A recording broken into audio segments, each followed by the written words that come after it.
racism, injustices, inequalities, and we have individuals within our community who I just see them as warriors, real true warriors who are just trailblazing and fighting for our children, our Black children. So I want to thank everybody for coming on board. This is going to be a really interesting, educational, thought-provoking, and it might even become quite heated at times, but it's good to talk. So welcome everybody. Can I thank Rudy for technical assistance, Leon as well, who's sorted out the live stream through to Facebook for us. You know, I can't do this all on my own, so thank you, everybody. Have your pens and pads ready. Please post any questions into the chat. I'll be moderating the chat, and there'll be a quick Q&A at the end. So just a few announcements.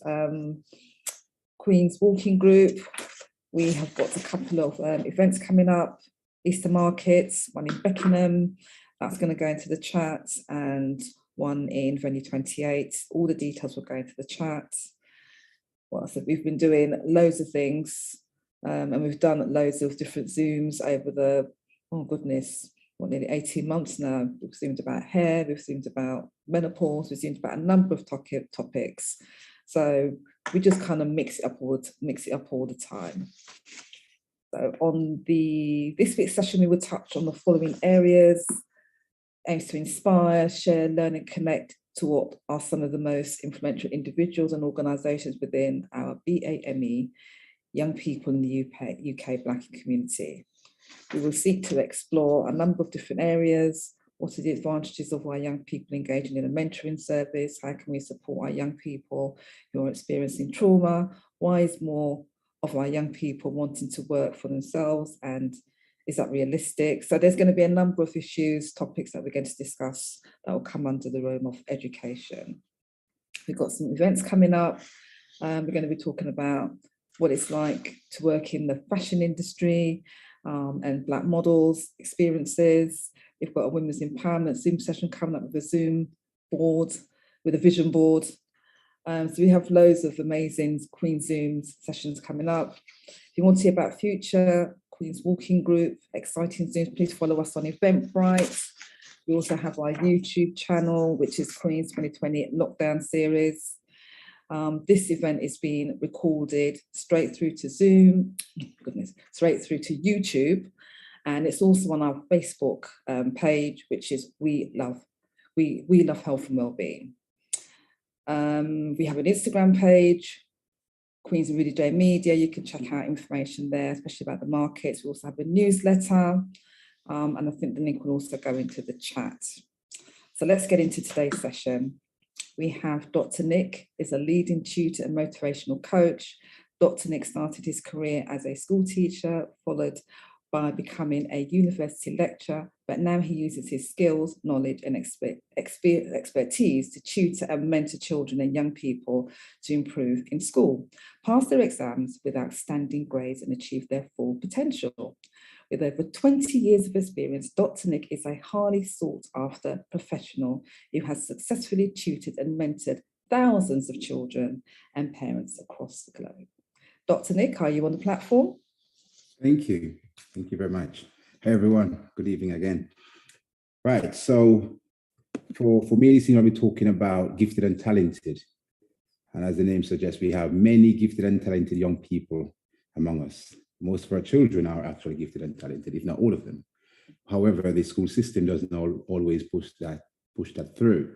So I'll be talking about that and how parents can support their children at home in their own ways to ensure that they get the grades, the outstanding grades, I like to say, that they deserve to get, because they do have the potential and the ability, generally speaking, but it doesn't always come through. So that's the theme I'll be talking about along those lines.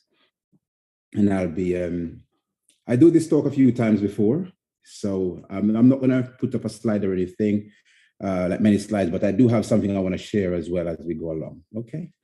So it's normally more than 15 minutes, but I'm going to try my best to shrink it down to the 15 minutes that I have. And I really like to talk about this stuff. I'm very, very passionate about it. I'm very passionate about education as a whole, because I believe it made me who I am today.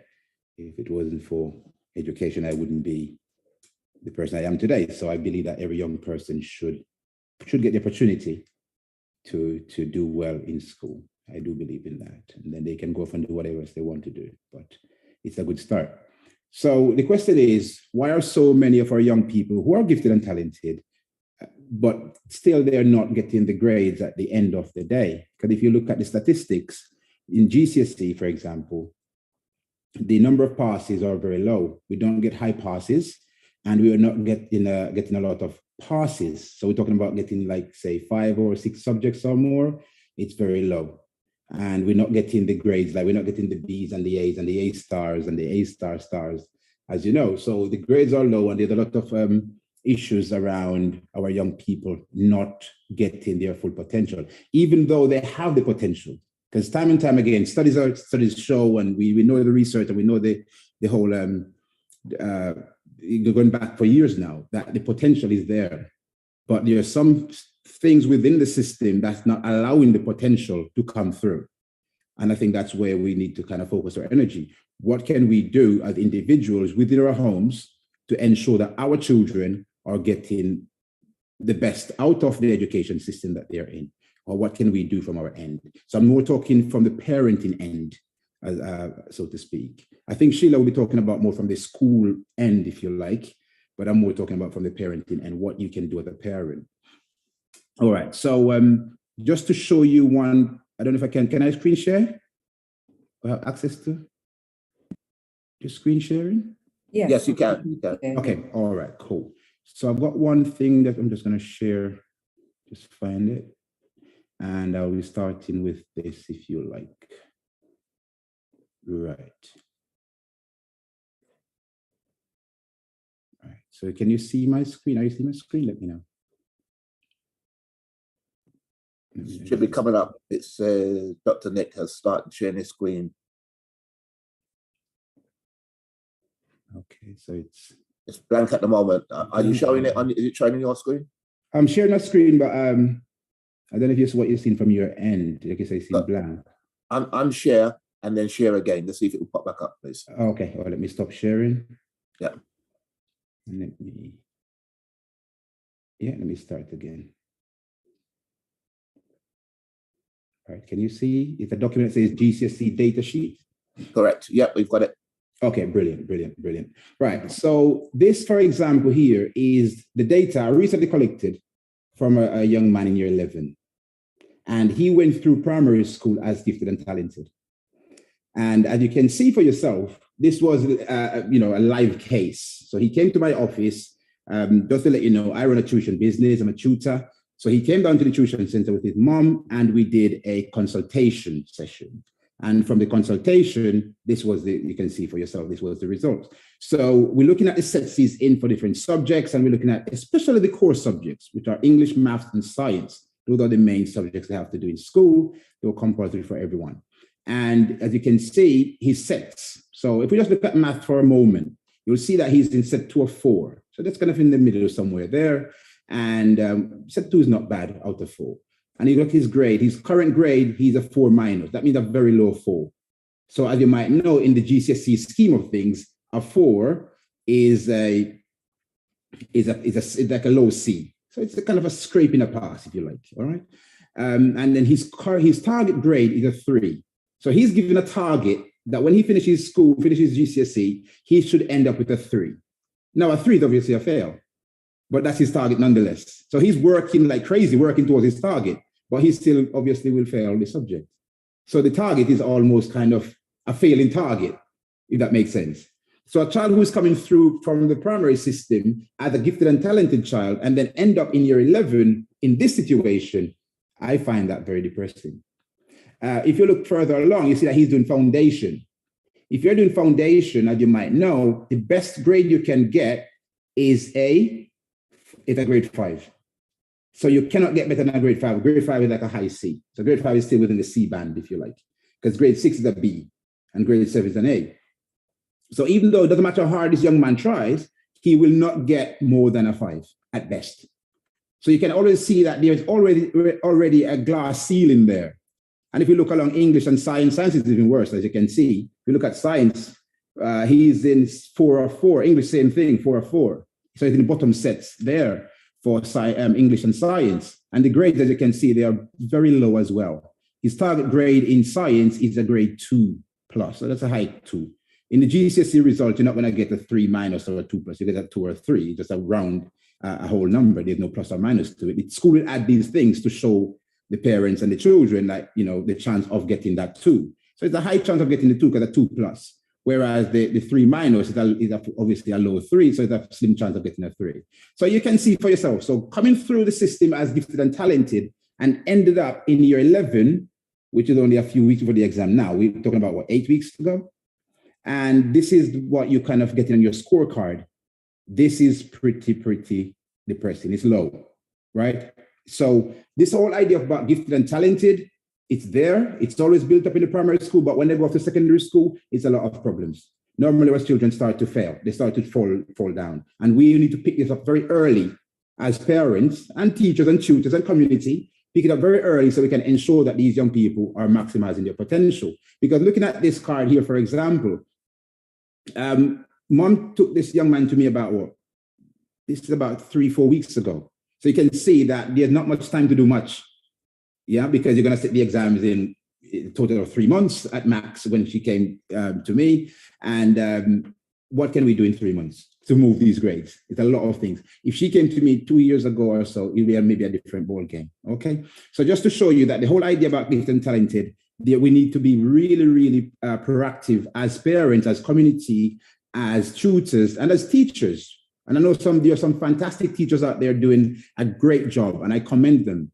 But there's also some who are lacking in what they're supposed to be doing for our children. Is that making sense? Yeah. And then, this book was written a few years ago by Neil Myers. You might have heard of it. I'm sure some of you heard of it in 2008. Gifted at primary, failing at secondary. So it's the kind of same notion. Now, this was in 2008, it was written. I don't know how long it took to collect the data and put it together, but it came out in 2008. So that was a long time ago. And the narrative is still the same today. As you can see, I just show you an example. Obviously, that's only one example, but nonetheless, it's an example of something that really that's been happening. And this is what the case is generally when they come to me. Yeah, so we need to be changing all of that because they're not coming to me when they're getting A's and A stars. They're coming when they're getting low grades. So I've over the last 18 years, I've seen a lot because I've been doing this job for a very long time. All right, so moving on, let's look at then at how parents what parents can do to support this, right? Because it's not good enough just to say this is a situation. We need to give solutions to the problem as well. So what are some of the solutions here? What can parents actually do? And for this, I'm going to run through another slide and I'm just going to talk through the different points on the slide. Okay, so I'm just going to bring that up, share my screen again, and I'm just going to run through this other slide. Let me just find that one. Bear with me. There's a lot of windows open here. I need to just show you that other one. I'm going to just kind of base my solution around it. I'm seeing like I'm struggling to find it, to locate it, even though I had it open on my screen earlier. But let me just try again. Right, so another share option. Oh, there we go. Yeah, let me know if you're seeing this. Yeah, all good. Yeah, 5-step approach. Yeah.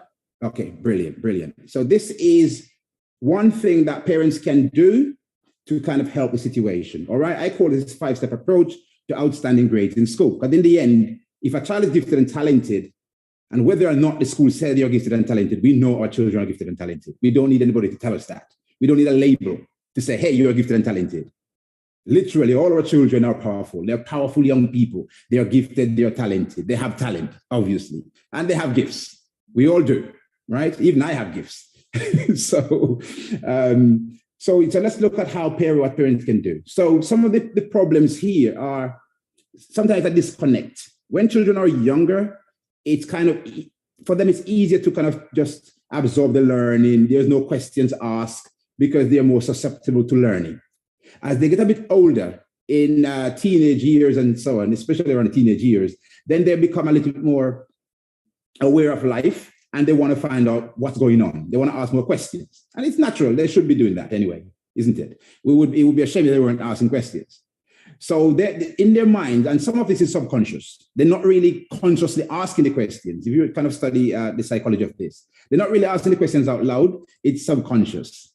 But some of them, they can't see beyond what's going on in school. They just can see that, all right, something is, I don't know, it's not connecting. The dots are not joining up and so on. So we need to help them to clarify that.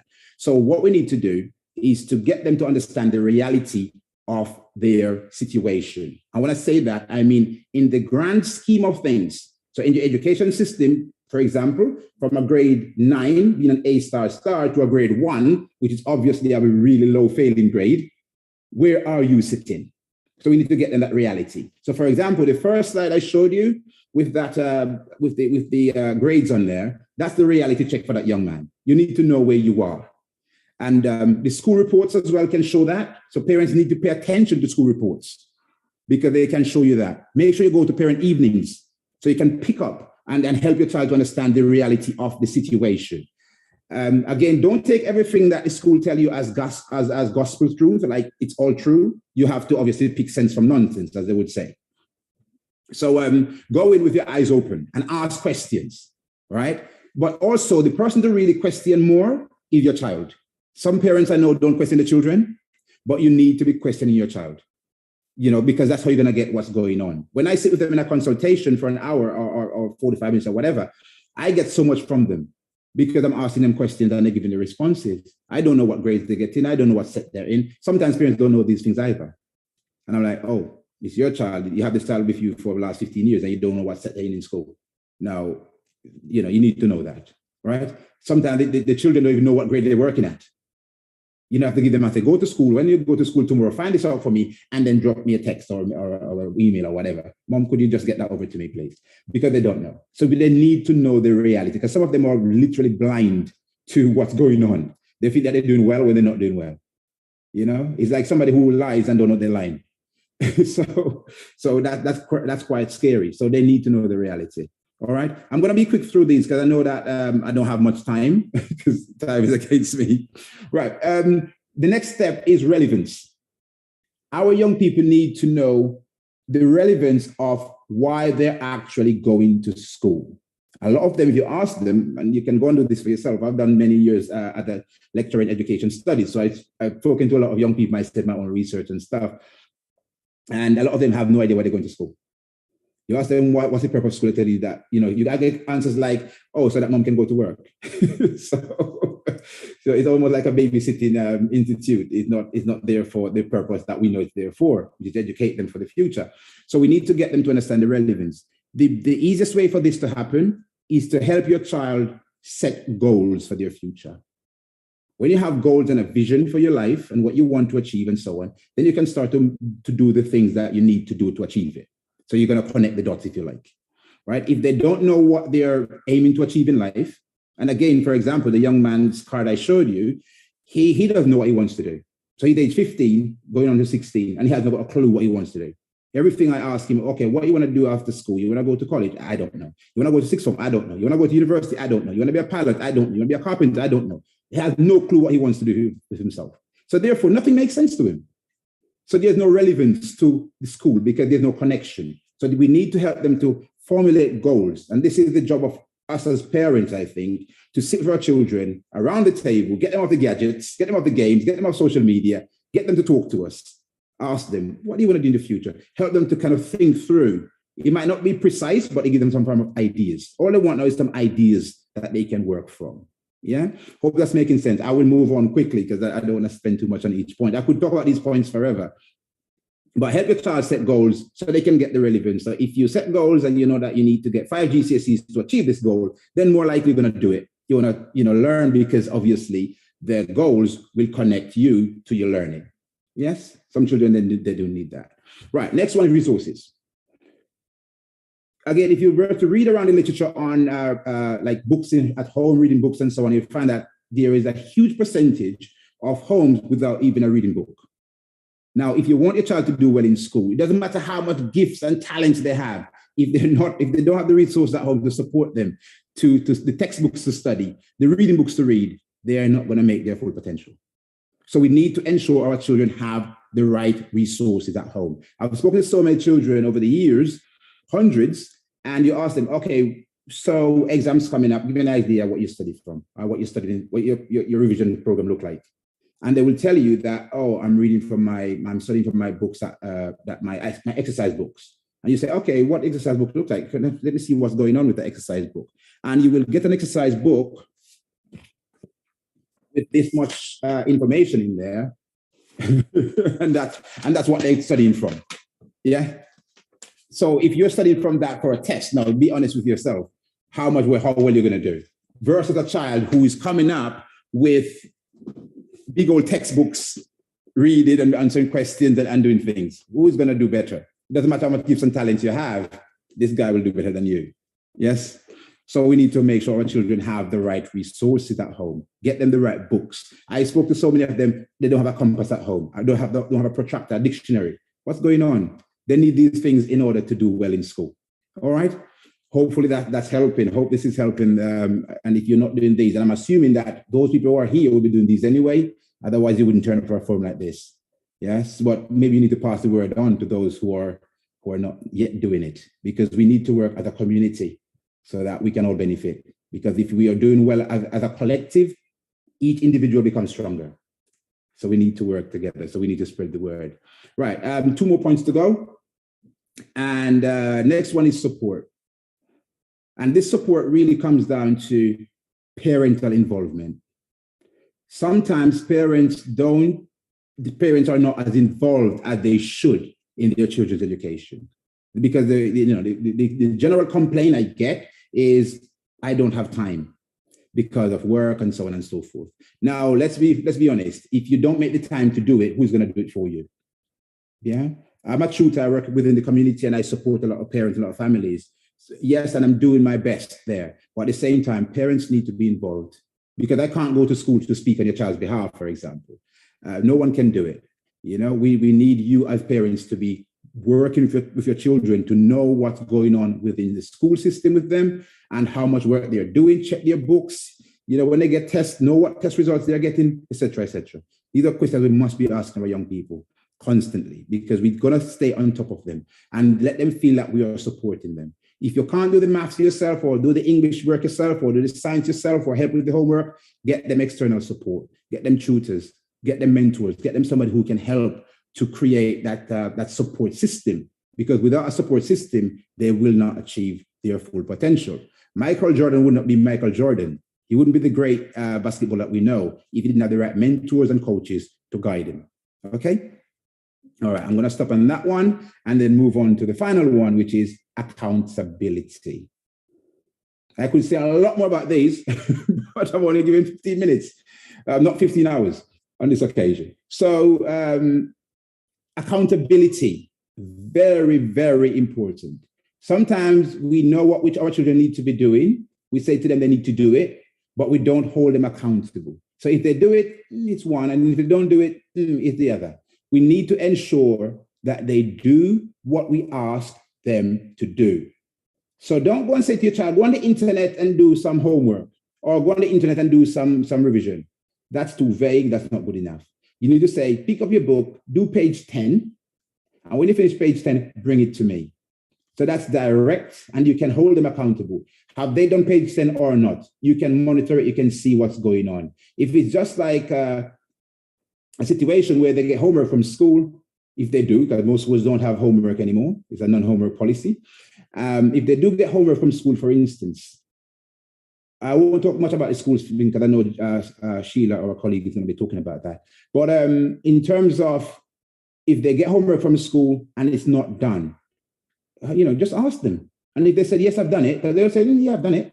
Ask them, bring it, show me.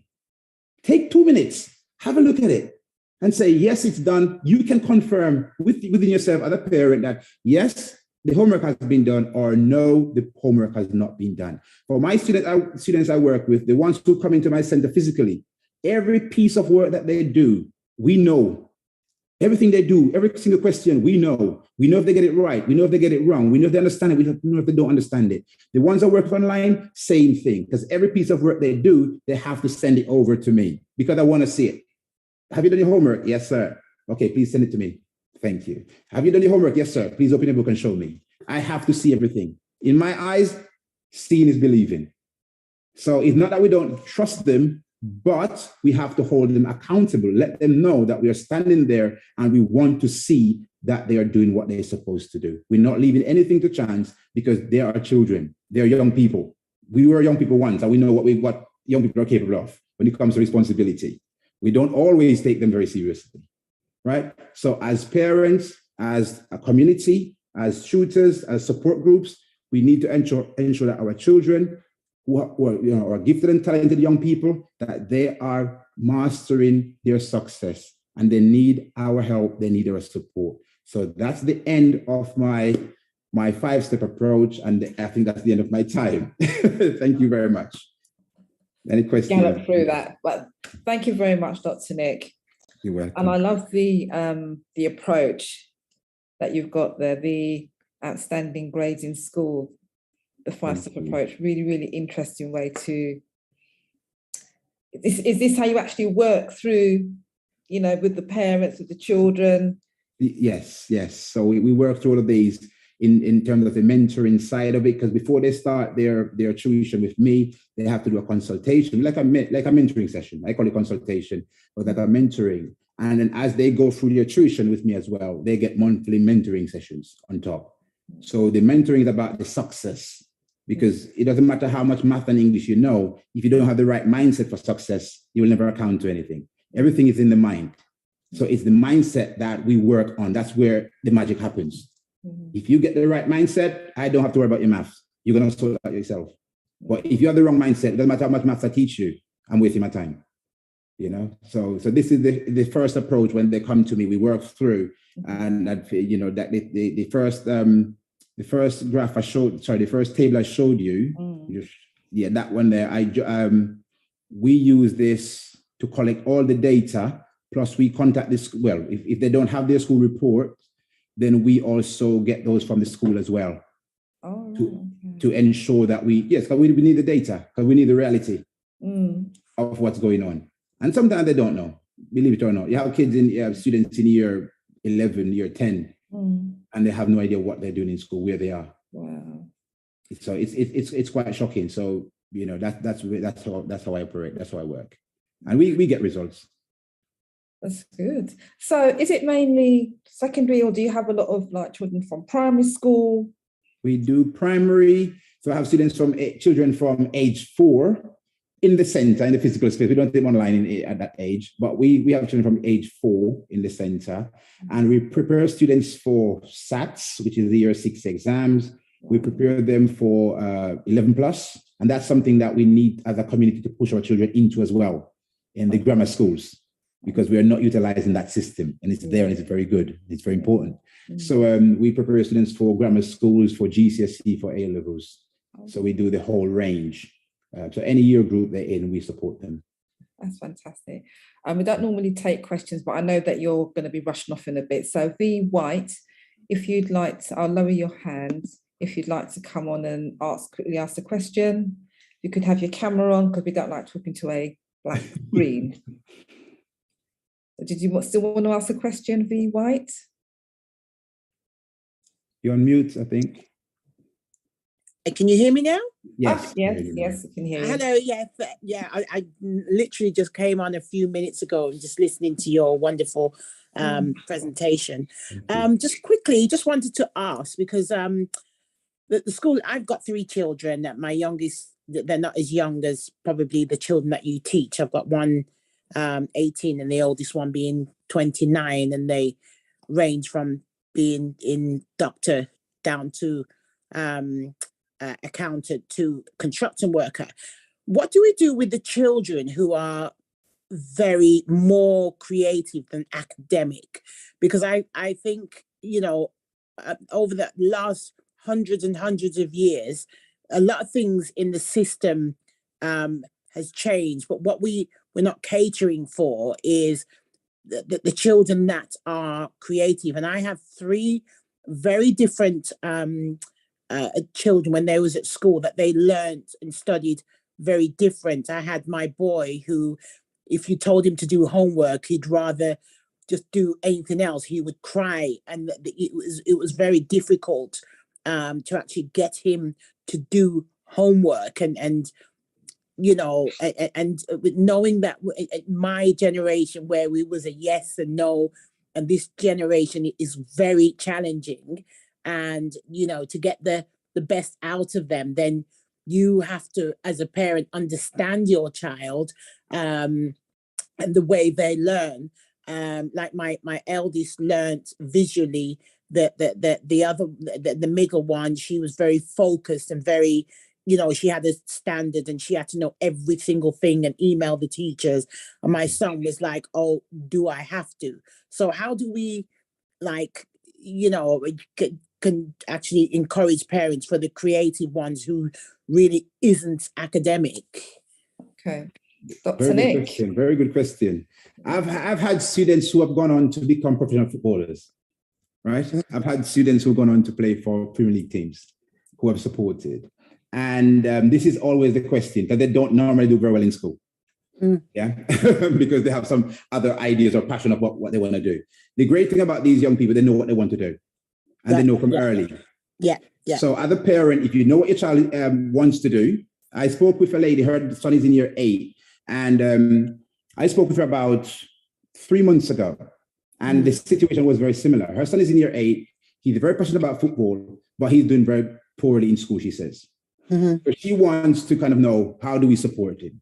Now, if we're going to really work with him, he needs to drop football, drop down, not drop it completely, but we need to take some time away from football for him to come and to do education. I said to Mom, how good is he at football? Where is he playing, for example? So Mom told me where he's playing. He's playing in one of these kind of good academies. So where is he playing? What are the coaches saying? What are the chances of being a professional? If he has a very good chance of being a Ronaldo, then you're fine. But you never know. You would never know. It's not certain. Nothing in life is certain. That's why you're going to check. That's why you're going to find the reality out. Just the same like you go for the school report and stuff. You're going to speak to the coaches. You're going to look at what he's been doing, look at how he's performing and all that. So just like you assess him in terms of schooling and education, you will depend on what they want to do. You'll still have some gauge as to how good they are with it. If they are going to be an artist, for example, then I wouldn't say force a child to go and do math, continuously. Of course, you want them to get some decent maths grade, maybe just pass and go about, get on with it, really. But at the same time, you need to, they need to put the energy, or most of the energy, where they're going to make the most gains. So if you want to be a footballer, trying to drum science in your head, it's kind of counterproductive. Yeah. You with me? Yeah, no, I'm with you. I mean, how I dealt with my children and then got the result is put them in, like my middle one, for instance, I never envisioned that she'd go into law and be accountant. And she was very creative in drama, and we done all kinds of things with drama. She's a very good musician and everything. We did everything there. But when she left, then she just decided, I want to do more academic work. But she was a drama queen anyway. So, But there you go. So that's why we have to just support them. Like I said, nothing is set in stone.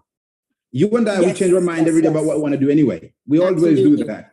So all we can do is to support them as much as we can in the direction that they are going. They will later on change, or they never change, or whatever. We still continue to support them. So it's about the support. That's really, really important, especially when they have a creative child. That support is very, very key. So does that answer that for you, Ree? Yes. No, it's just always interesting when it comes to education. I just think that the school system does need to change, because this generation is they're very in technology, that the school system, I think, is too rigid. And we've got very different generation coming up. So it's well done anyway. Yeah, it's always great to hear this. So thank you. Thank you. Wonderful. Thank you very much. Thank you, Dr. Nick. Appreciated. So we're going to move on to our next presenter now, Tony Cox, a teacher for 4 years in primary, secondary and Prue, the mentor at the 100 Black Men of London.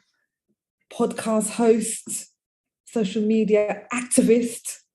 You work with the Kian Prince Foundation and Knife Crime Charity, volunteer with the ACLT African Caribbean Leukemia Trust, public speaker. Mr. Cox, welcome to the platform. Wonderful to have you. Blessings, greetings, everybody. Thank you very much for inviting me. I'm somewhat embarrassed because I'm not quite as prepared as Dr. Nick, but I have worked with Dr. Nick before. It's great to see you, sir. Looking healthy and well.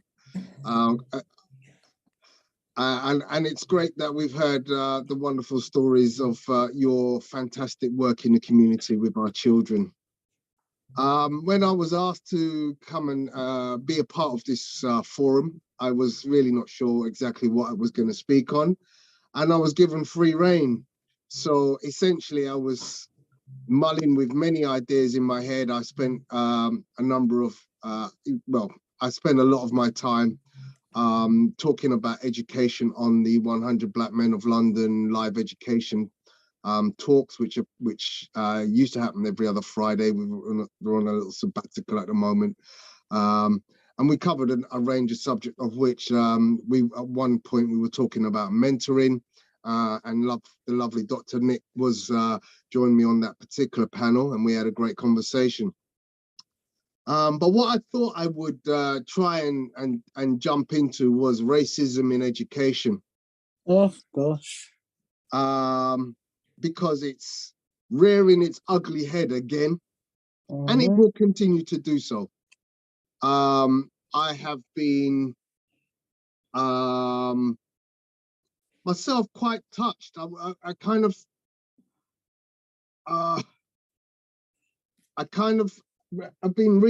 been sent something by a colleague who used to be in education, who is no longer in education and now works as a child advocate. And what was written to me was quite damning. And so I thought I'd use that as a starting point. So I'm literally going to read verbatim what was written, and this will hopefully touch some people. So it reads, to all the Black and white educators that are disgusted by the treatment of Child Q, you also stand with blood on your hands for so many incidents and violations against Black children that you continue to let go by without challenge. It's not enough to be chasing career status, clout, and money at the expense of the continuous abuse towards Black children, period, and say nothing. You really need to reflect on your own practices. What you say you stand for, but don't actually action. The next sentence names a school, and I'm not sure I should name that school, but is a large academy. Let's put it that way. And this particular academy is a well-known academy. It's particularly well-known that it's okay that it's well-known that to rule by abuse of racist power and policies, which has become your casual and everyday norm. How can a racist institution such as the police come into another racist institution such as school and both act like they have Black children's best interests at heart? You casually help to line children up to even have basic routine searches at the hands of the police and don't question a damn thing. When is enough enough? That was quite chilling for me, because it was a direct comment towards the establishment, the people who work within the education system, the teachers, the governors. And I do feel that there is more than enough evidence that I have seen in my time in schools, as you mentioned, John, of whether it be at primary, secondary, PRU or other setting, where quite simply Black educators or black governors are not being held to account, because we know the system is rigged. The book you picked up, Dr. Nick, is a wonderful book. That very book is a wonderful book.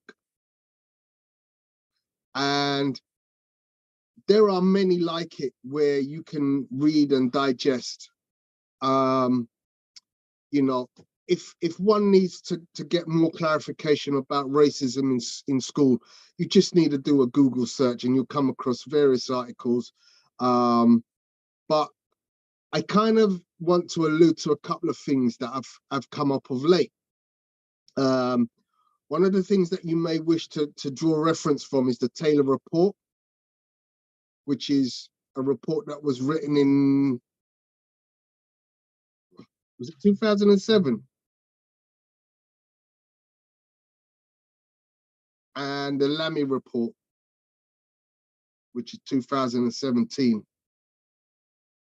Both documents are working documents which look at working practices in different settings, and they touch on education, and they both explain about racism as part of the education system.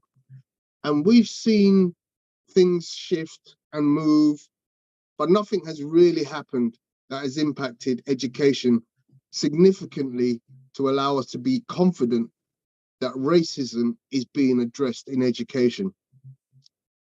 So while working in the settings that I have worked, I have directly had many instances of microaggressions by staff workers, by head teachers, by year leaders, which to me just don't sit well. And in some cases, I've had to leave the establishment because of the way I felt. And I know I'm not the only one that feels that way. So we have racism in education, which affects the teachers and governors that try to do their best to educate our children. And then, of course, you've got the children themselves. With Child Q, the treatment of Child Q this past week being highlighted, you know, it shook me. I mean, the behavior is just completely, utterly unjust. But we know, again, it's not unusual, because these things happen repeatedly in our schools. And the letter that I've read out is quite blunt, in that many Black teachers will sit and watch as these events take place and won't make a noise, because they feel like if they do, there will be hell to pay, their jobs are at risk, and they feel out of place. And, you know, quite simply, that's wrong. You know, it's simply wrong. And I know I'm a social activist, and I know I bring to the table all the cases, and I often talk with school leaders about the issues of diversity and inclusion in school. More than any other person I know in my school, I'm constantly talking to my school leaders about things that are said in school. I'm talking to them about lessons. I'm talking about inclusion in the library of educational material, which is appropriate to the Black culture. You know, it's just ridiculous. And in essence, we have to do better. Dr. Nick talked about what we can do to help our children. Clearly, centers of excellence exist where our children can go and receive the necessary educational attention that they need.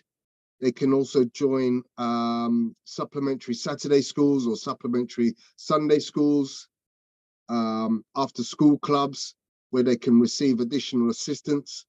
And those range up and down the country. There are numerous of them. Anybody who needs assistance in trying to find those centers, all you need to do is go on to an organization called NABS, that's NABSS.com, www.nabss.com, the National Association of Black Supplementary Schools. And then there is a comprehensive list of schools and areas, or excuse me, of schools and organizations where you can find assistance. You know, rites of passage organizations that exist up and down the country for children of our culture. John, I do want to mention something to you that I kind of got triggered by when you did start your introduction. I hate the phrase BAME, because we are not BAME. You know, we don't count the Indians in the battle. We don't count the Chinese in the battle. Yeah, they're not experiencing what Black children are experiencing. Yeah, so for me, I don't count us as BAME. I try to exclude us as much as possible. You know, when we had COVID, we was being called BAME. Well, sorry, we wasn't. We was not part of that group.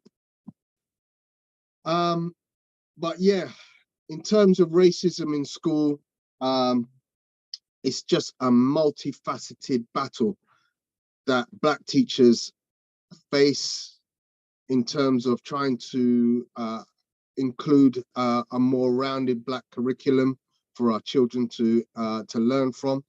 You know, how does it work if a Black child can't see itself in its books and teachings?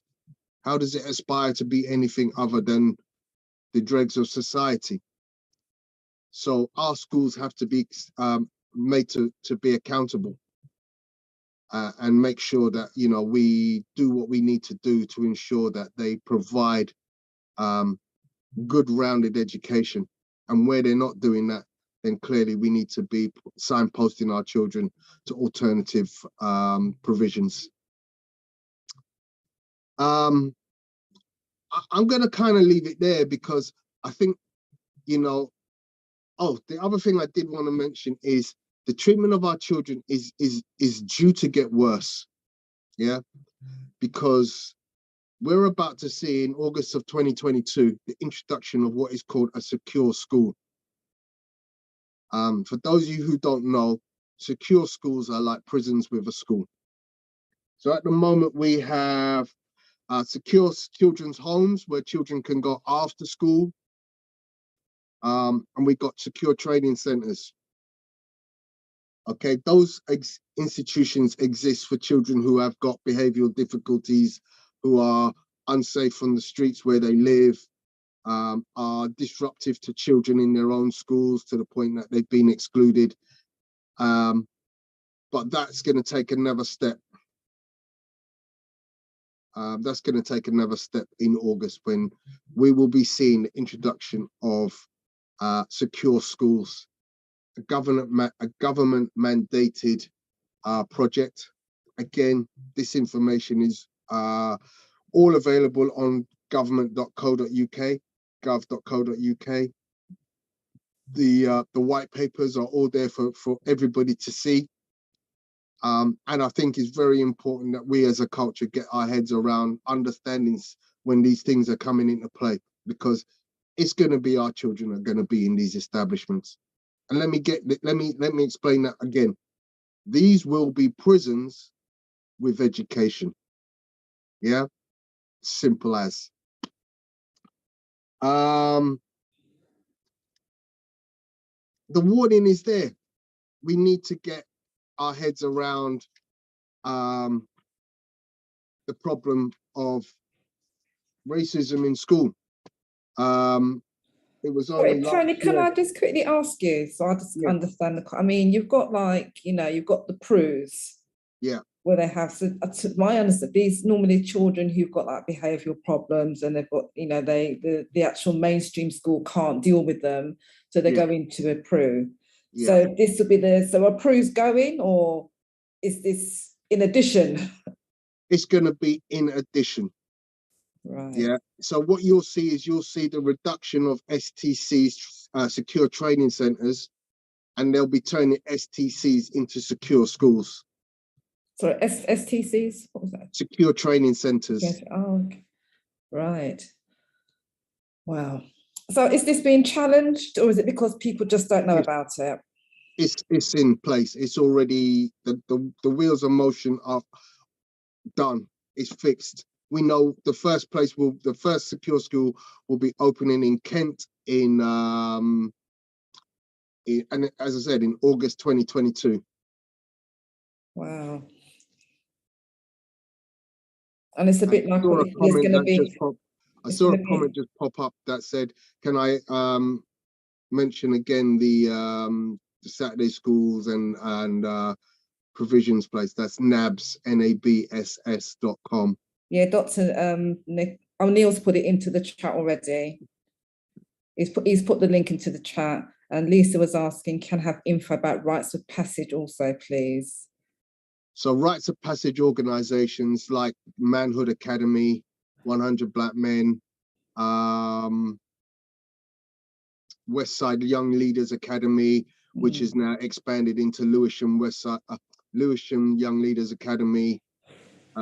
They exist and are groups which help children to not only navigate education, but prepare them for society by giving them the necessary tutelage about themselves, about society in general, giving them information about financial literacy, social interaction, and give them generally the tools necessary to become good, young, upstanding adults. Yes, the academy is based down in Lewisham, isn't it? St Dunstan's school. They sort of like reside, don't they? They're there on a Saturday. Are you involved in that at all? No. Okay. Wow. So much there in, what was it, 15 minutes? So much there. I mean, when I heard it, child Q, isn't it? And I mean, when I became aware of that, it sent shivers through me to believe. I mean, I know like when we were at school, you know, the racism was so blatant, but in this time, in these what you call modern times, I still can't believe that this happened to one of our children. Don't forget, it was only March last year, 2021, during a pandemic, that we had Pimlico Academy. Do you remember the drama about the kids and their hair? The racist policy around the hijab, where the students, again, found themselves having to go and protest at racist practices which were put in at that particular school. The head teacher left. He left. He resigned. But that was only last year. And what I couldn't understand, why is it taking 2 years for this so-called report to come out about child? 2 years. The whole thing just doesn't make any sense. I mean, everything has to be investigated, obviously. About 2 years. I mean, if you know anything about government legislation, everything takes ages. Yeah. You know, if I'm going to call a meeting to discuss a child's behavior, well, I'll be lucky if I get a date in June. Wow. Well, you know, I know that when I was at school and the racism, it was just so blatant. But, you know, we're kind of like, what, almost 30 odd years on, and for this to be happening to one of our children, it's just so disgusting. So disgusting to be strip searched and all the you know, all those sort of like graphic details that came out about the whole experience. Oh, I don't know. Heads have to roll. You know, has, and you know, it's really also about that, Paul, the trauma for that young person. You know, if you know, how do you move on from something like that? How does the family move on from something like that? How does the mother feel that, you know, she sent her child to school and that was her day? You know, in an institution that's meant to be safeguarding, protecting, looking after our children. Scary, really scary, really scary. So what are you doing now then? Still teaching, still in the profession, you're still fighting. Yeah. I know you're still fighting. The fight never stops, you know. I'm working with anybody and everybody who wants to join. If you want to follow me on my social media, I have a somewhat unique name on social media. It's at Pugilist Boy. And for those who don't know, pugilism is the sport of boxing. So it's my moniker that I've used for many years. And but on there, I do a great deal of commentary around racism and social inequality. So I'm on YouTube. I have a channel on YouTube, Tony Pugilist Boy. I'm on Instagram mainly, and I'm also on Twitter and Facebook under Pugilist Boy. Well, I normally say to presenters at the beginning, please put your contact details into the chat. Be happy to do that. Yeah, put all your handles, etc., into the chat. Thank you very, very much for that, Tony. And keep fighting. We need you. Community needs you. I'm going to move on to our next wonderful presenter, Sheila Thompson, Principal and School Improvement Consultant. Sheila has done so much. She's a highly experienced social school leader and Ofsted trained inspector with UK and international experience. Specialist areas, schools in challenging circumstances where rapid improvement is required. Sheila is skilled in critical questioning, which cuts through the haze and gets to the heart of the issue, the point at which real strategic work begins. This comes from first-hand experience of successfully leading on the 4 cornerstones of schoolwork: curriculum standards, assessment and reporting, teaching and learning, and pastoral care. The depth and breadth of her experience provides for a comprehensive understanding of school improvement work and makes Sheila a fully rounded principal, inspector and education consultant. Where school development has been affected by a lack of cohesive systems, policies and practices, where school inspection is looming, where schools have failed national inspection and where change manager is required. Sheila Thompson is the person to sort things out. Sheila, my dear, where are you? Yeah, unmute. I'm here. I'm here. Hi. Right, first of all, greetings to everybody. Particularly, I want to just speak about the colleague who spoke before me and say that from the school's perspective, as a senior leader, you're absolutely right about what you said. You're absolutely right. I mean, you know, it's funny, you read through the things that I've done in my life in education. I've worked in education for over 25 years, but I couldn't get a headship in the UK.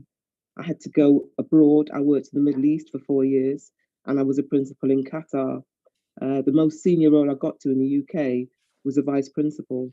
I was vice principal at Goldsmiths Academy, took it through inspection, and then I was vice principal of one of the Paris schools, Paris Academy Peckham, and I lasted there for about maybe 9 months.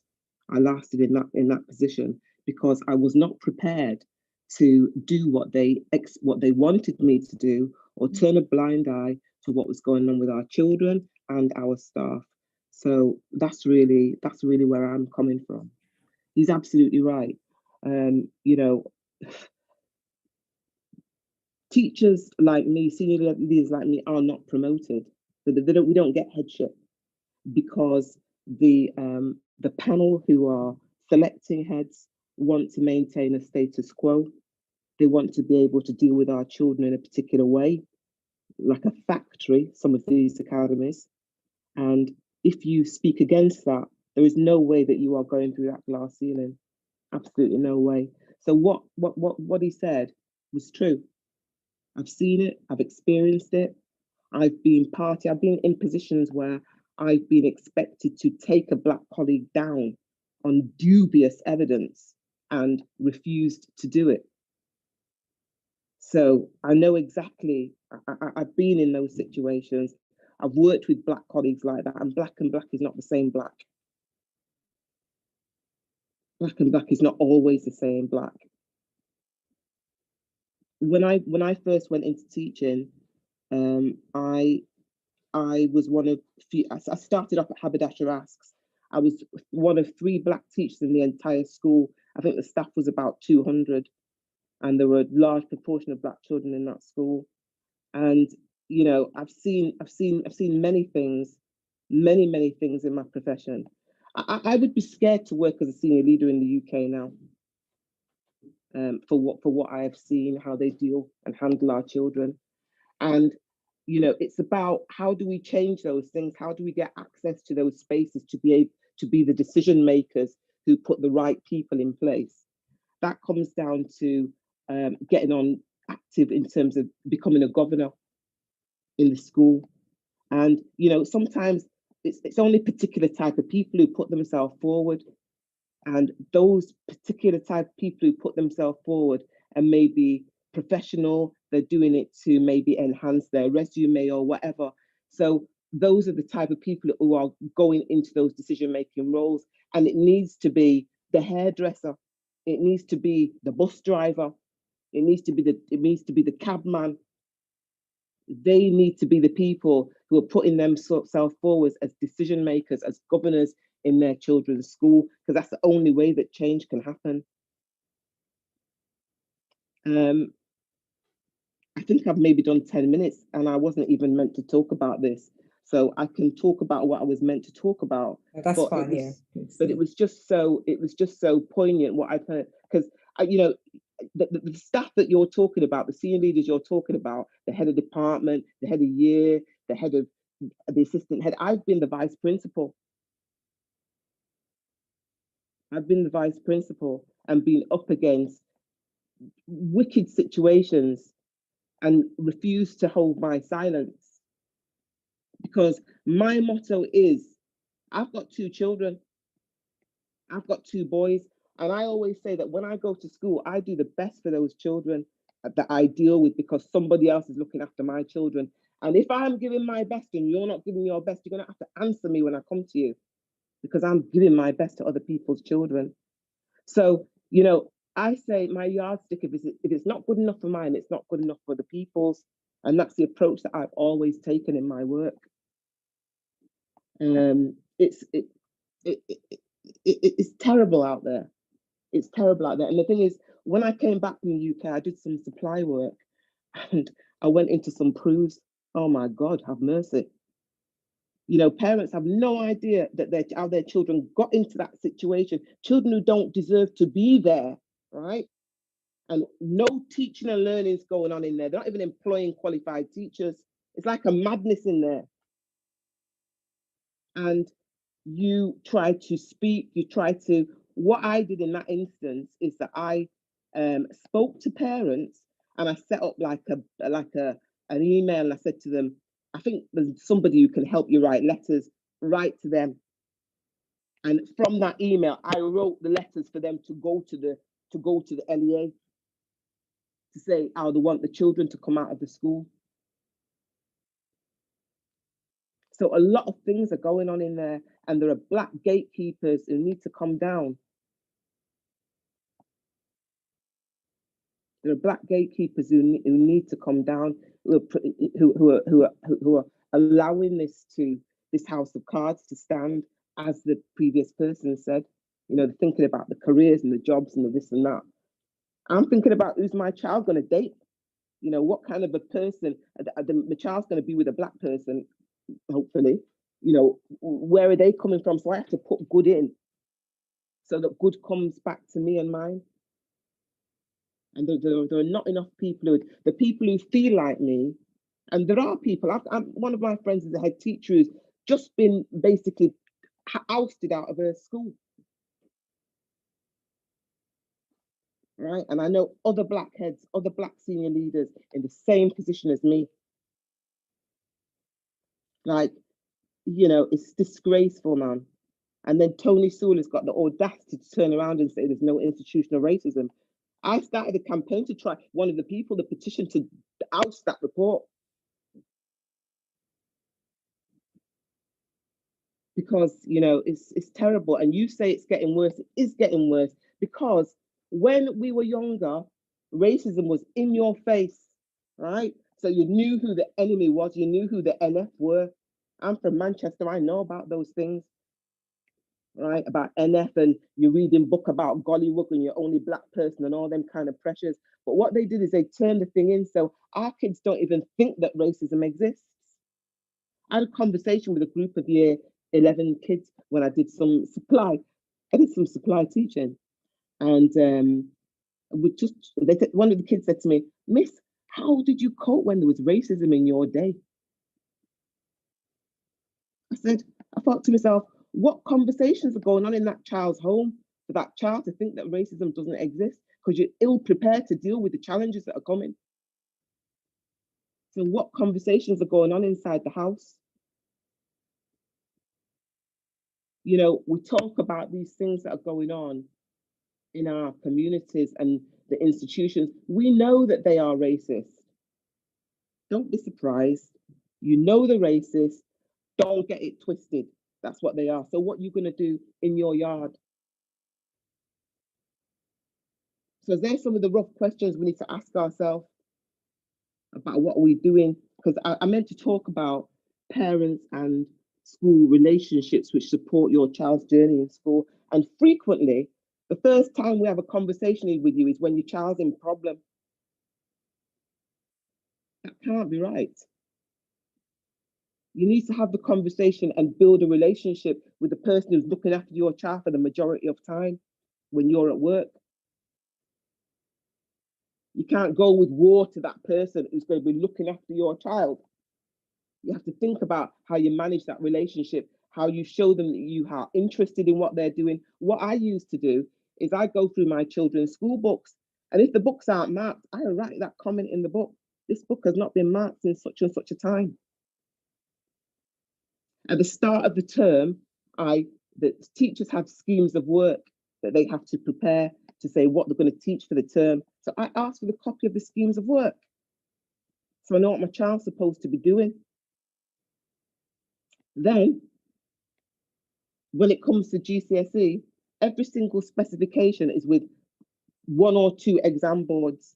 So I get the specification, and the specification tells me everything that is going to be covered in the exams, and nothing else can be covered in the exam other than this in the specification. So what the teacher is teaching my child needs to coincide with that specification. Otherwise, you're not delivering for me. So even though I might not understand the thing, I've got an idea of how the thing's supposed to come together. We need to be more proactive. And I know it takes time. But children are an investment. So when I go past a bookie shop and I see the bookies full of them in the bookie, and the hairdressers is open till 10 o'clock at night, who's looking after the picnic them? Is the question I'm asking myself. Who's looking after the children? What's going on in the home? Come on, man, we've got to do better. There's no point in blaming these people. You know, Marcus Garvey spoke about these things a long time ago. We know they don't like us. It's right there in front of you. So what are you going to do? So sorry, I went over for more than 10 minutes or 15 minutes. You know, I would say just start the thing. Just start the thing, and I can feel the passion, and in a way it feels like rage and anger. I took, you know, when the brother mentioned an academy's change, I could probably tell you who the academy's change is. I already said who I work for anyway. Right?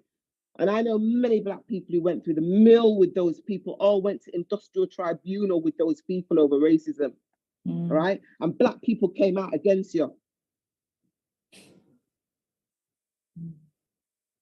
Right? So we know what they're like. We know what they're like. It's not new. What are we doing? What are we doing? What are we doing? You know, the first gentleman that spoke about books and, you know, asking kids about what kind of things do they. You must have books in your house. You want your children to read, you must have books. You know, I watched was it that thing King Arthur the other day? I watched King Arthur, and that man, you know, he worked, he planned, he worked for it. He worked at those children, and we often, and I hate to hear, you know, bad black news. I'm one who's promoting what do we call it, GBN, good black news. Give me good black news. Let's talk good black news, because when people are talking about our kids are what do you call it, knife crime and this and this and this, I don't know anybody who's like that, blood. Kids aren't like that. My nephews aren't like that. My friends' kids aren't like that. It's a minority, but they keep pushing that minority like it's the majority, and we believe it. It's not the majority, it's the minority. So let's get more good black news out there and stop talking that nasty talk. Yeah, they're just pushing, they've got one agenda and one narrative. One agenda. And we're sucking on this agenda, believing this agenda, believing this. You know, there's work for us to do. We can't blame the institutions because we know they're racist. They done took from us a long time ago. We know that, right? What are we going to do? We're going to sit here complaining, no, the racist, the racist. Meantime, people are getting on and think, like, as I always say, the Chinamen over there, I just come back from Jamaica, right? The Chinamen over there, they don't care if people are racist to them. They're going to take your money and do their thing. So we need to do our thing. Absolutely. So what I was talking about is have a relationship with the school. Don't let it just be the bad things that you go to the school to talk about. And then sometimes, the worst of it is sometimes this is so painful when a black person comes to you and wants, you know, when I first went into teaching, you could pull a kid aside and say, listen, Pitney, you better not go on with that. And, you know, you could talk like that. Now they want to report you. And the parents are worse. The parents will come and say, oh, you think because you're in a job and you're this and you're this.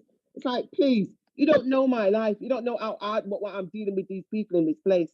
You know what I mean? So think.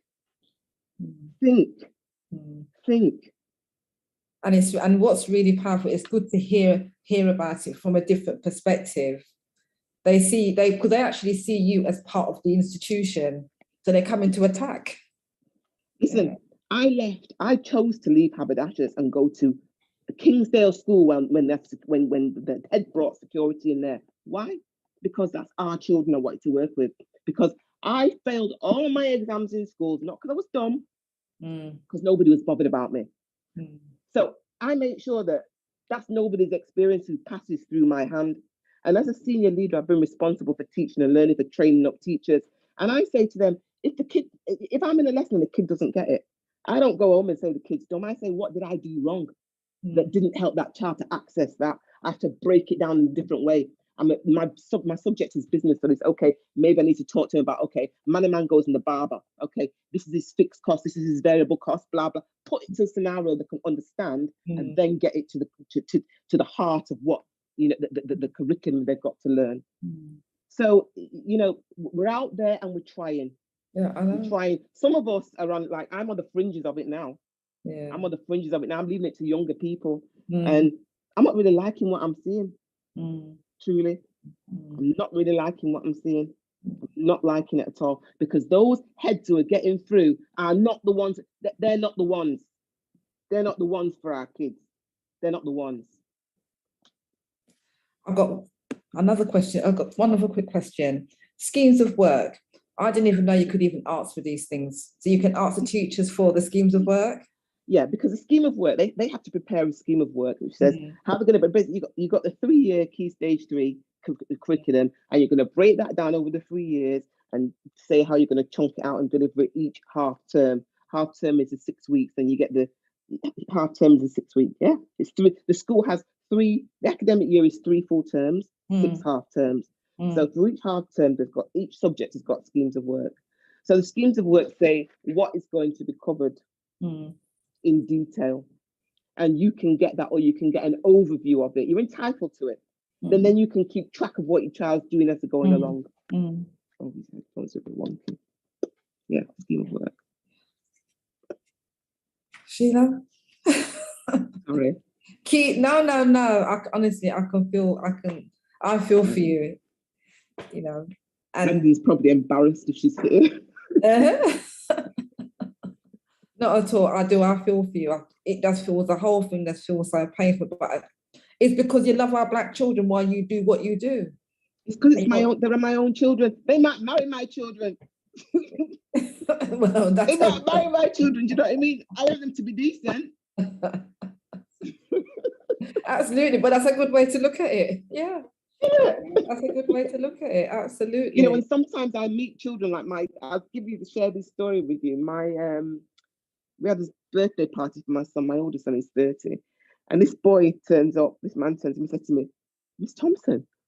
I said, "Yeah." He said, you took me in at an X amount X school because I got excluded from here. And you said, "You better not frig up and mess about." And one day I was messing about and you took my hat off and wiped the board with it and dashed it at me. I said, "Yeah, that was me." And the boy's now an accountant. So, you know, nice stories, lovely stories. I meet doctors, I meet accountants, I meet professionals all the time who I've worked with, and it's a pleasure. So our kids are out there, they've got potential. Absolutely. Listen, we're amazing. We're amazing. Absolutely. Let's just get on and support it and make the education thing work for our kids. Absolutely. Sheila, thank you very, very much for that presentation and for your thoughts and giving us a reality check of what's going on.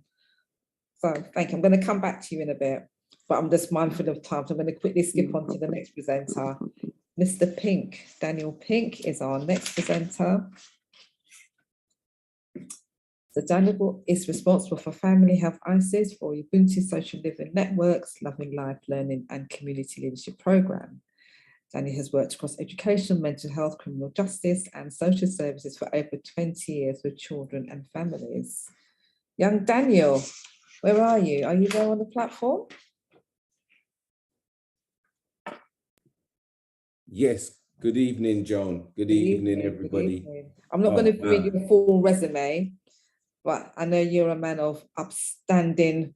You've done so much for the community in the Borough of Lewisham, again fighting for our Black children in the challenging times with these institutions. So please come on the platform and share your presentation, your thoughts. Wow, why, beloved, it's moving. Yeah, hearing everybody share their journey. That means that we all feel the same pain. And it's no joke what it is that we're going through as a community in this country. And we're having to get a reality check. And we're getting a reality check by a people whose great grandfather them came and took our ancestors out of Africa and brought us on this course until we arrive at this particular place here now. And colonization and colonialism is a wicked thing because it messes up your head and can make you start to think that you're something that you're not, and not realize that they've got us tied up in their economic system in such a way it's just impacting our lives in diverse ways all around the world, wherever we are as African people. But in terms of what you said, Joan, locally here in Lewisham, you know, we've been doing the work with our community and with the young people for a long time. And it's quite sad to see where we are, but where we are is where we are, and we're gonna have to get up and do something to make the things that we want happen. And as everybody has said and alluded to and spoken about in many ways, What happened to that child in Hackney, child Q, is a disgrace. It's shook me up because it's slavery. That's what they did in slavery. And to see them do those things now just shows you that the children of the enslavers who enslaved our ancestors are no different now. Because when there is no humanity in you, even as a woman, to know that you have authority over a child who's female and know what that is for yourself to be going through things in your own self, then I can only call you a demon and a beast in human form. And so I'm hurt by that. And yes, I will be going tomorrow to go and stand for those young people. And rightly so, those young people are standing up for themselves because they need to understand that this society is not necessarily up for them at all. But whilst we know, as my sister before me said, that the society is not for us at all, we need to be more supportive of community groups and organizations, as many have said before me, and start to allow people who can work with your children in unique, diverse ways and can engage them and hold their attention and know how to get the best out of them. But we have to support those community organizations and groups financially so that they can do what they need to do to get your children to where they need to be, because we have that African adage, it takes a village to raise the child. Well, listen, I don't need to go and sit down in local authority and listen to them talk about it takes a village to raise a child, because that was never their concept in the first place. That was an African concept. And it is an African concept. And we're going to have to come back to the ways of even how our parents used to live amongst one another. But we're going to have to step that thing up and decide for ourselves what it is that we want for ourselves in the areas where we're predominantly living. Lewisham is where I've grown up. And when you see the state of education in Lewisham, I didn't come out of school as some academic genius and all the rest of it. No, so we grew up in that time where it weren't easy. National Front, we had to fight when we were at school. But many of those same said people who you used to have to fight, they're inside some of these institutions and they're doing some of the things that they're doing that hit policy and lick you in your pocket and know how to make policy to disenfranchise you. But I think we have to come to a place where we make up our mind that we're going to invest in our own selves rather than continue to keep voting Labour Party or Conservative Party. Why don't we turn inwardly and see the power base and the beauty that we have in determining what is right for us and utilize whatever it is that we think that we need to make sure that we operate, whether it's in a pressure group manner in order to challenge the authorities. But key to it, we've got to challenge ourselves, Sister Joan, about who we are and what we want to do as a people. We saw our parents go through these things. So now we who know a little bit more need to get up and really do what we need to do, because what we see happening now is not getting any nicer. From the lockdown in 2 years ago, from the lockdown, that thing has highlighted all manner of things in terms from George Floyd come right the way down. It hasn't stopped. It hasn't stopped.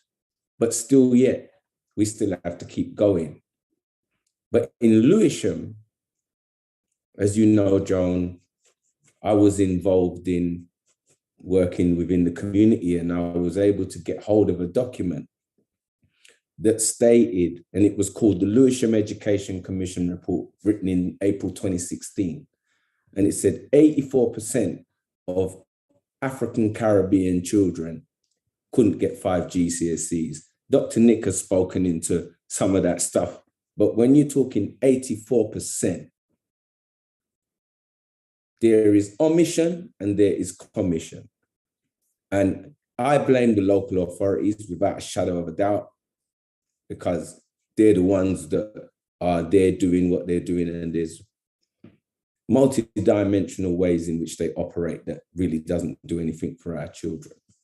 But there's also that which we have to start to accept as our responsibility as people in the community, whether we talk about getting involved in civic duty, because civic duty, knowing what goes on inside some of these local authorities and what goes on there and what you can do, even if they still want to go on with whatever they have in their mandate or their place. But when you go to these meetings, at least if you're in the room, if you dissent or you say, I don't agree, at least it's written down there. Because one thing with white man, them write down every damn thing.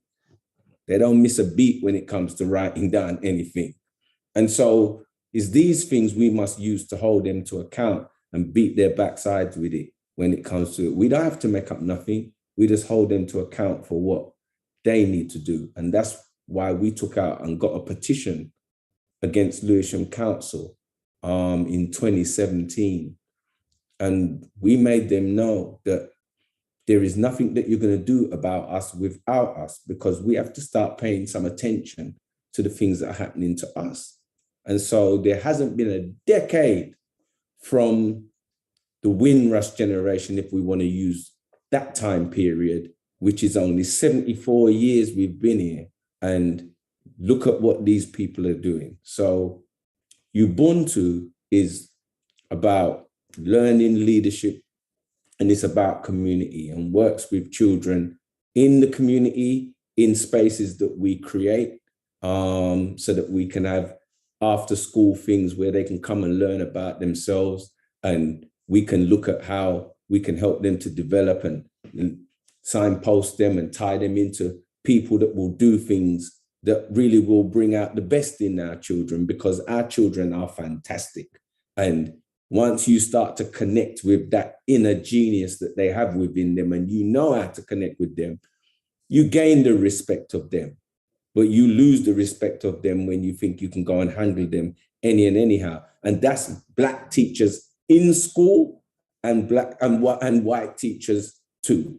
If you don't know how to gain their respect and talk to them like how they should be spoken to and with, then you get a different result. But I understand what teachers have to face. But you know what? All of us have to face the reality when we're in school and we're seeing what's happening to our children. We should be definitely speaking up and making sure that we're not just going to sit by. But there is something that we must do too. And that something is whether we're living our life in our ways that we have to live them because of how circumstances has played itself out. I think it's important, no matter where you are, is to be proactive in finding out what's going on within the community and link into groups and organizations, as you heard about NABS, supplementary school and the schools and all those kind of things, where you can link into people so that at the end of the day, you're not isolated. I think I use the spider's web as an example. Now, if we become a spider's web, linked onto everybody and everybody knowing everybody, whenever that spider's web shake, everybody knows something's going on in there.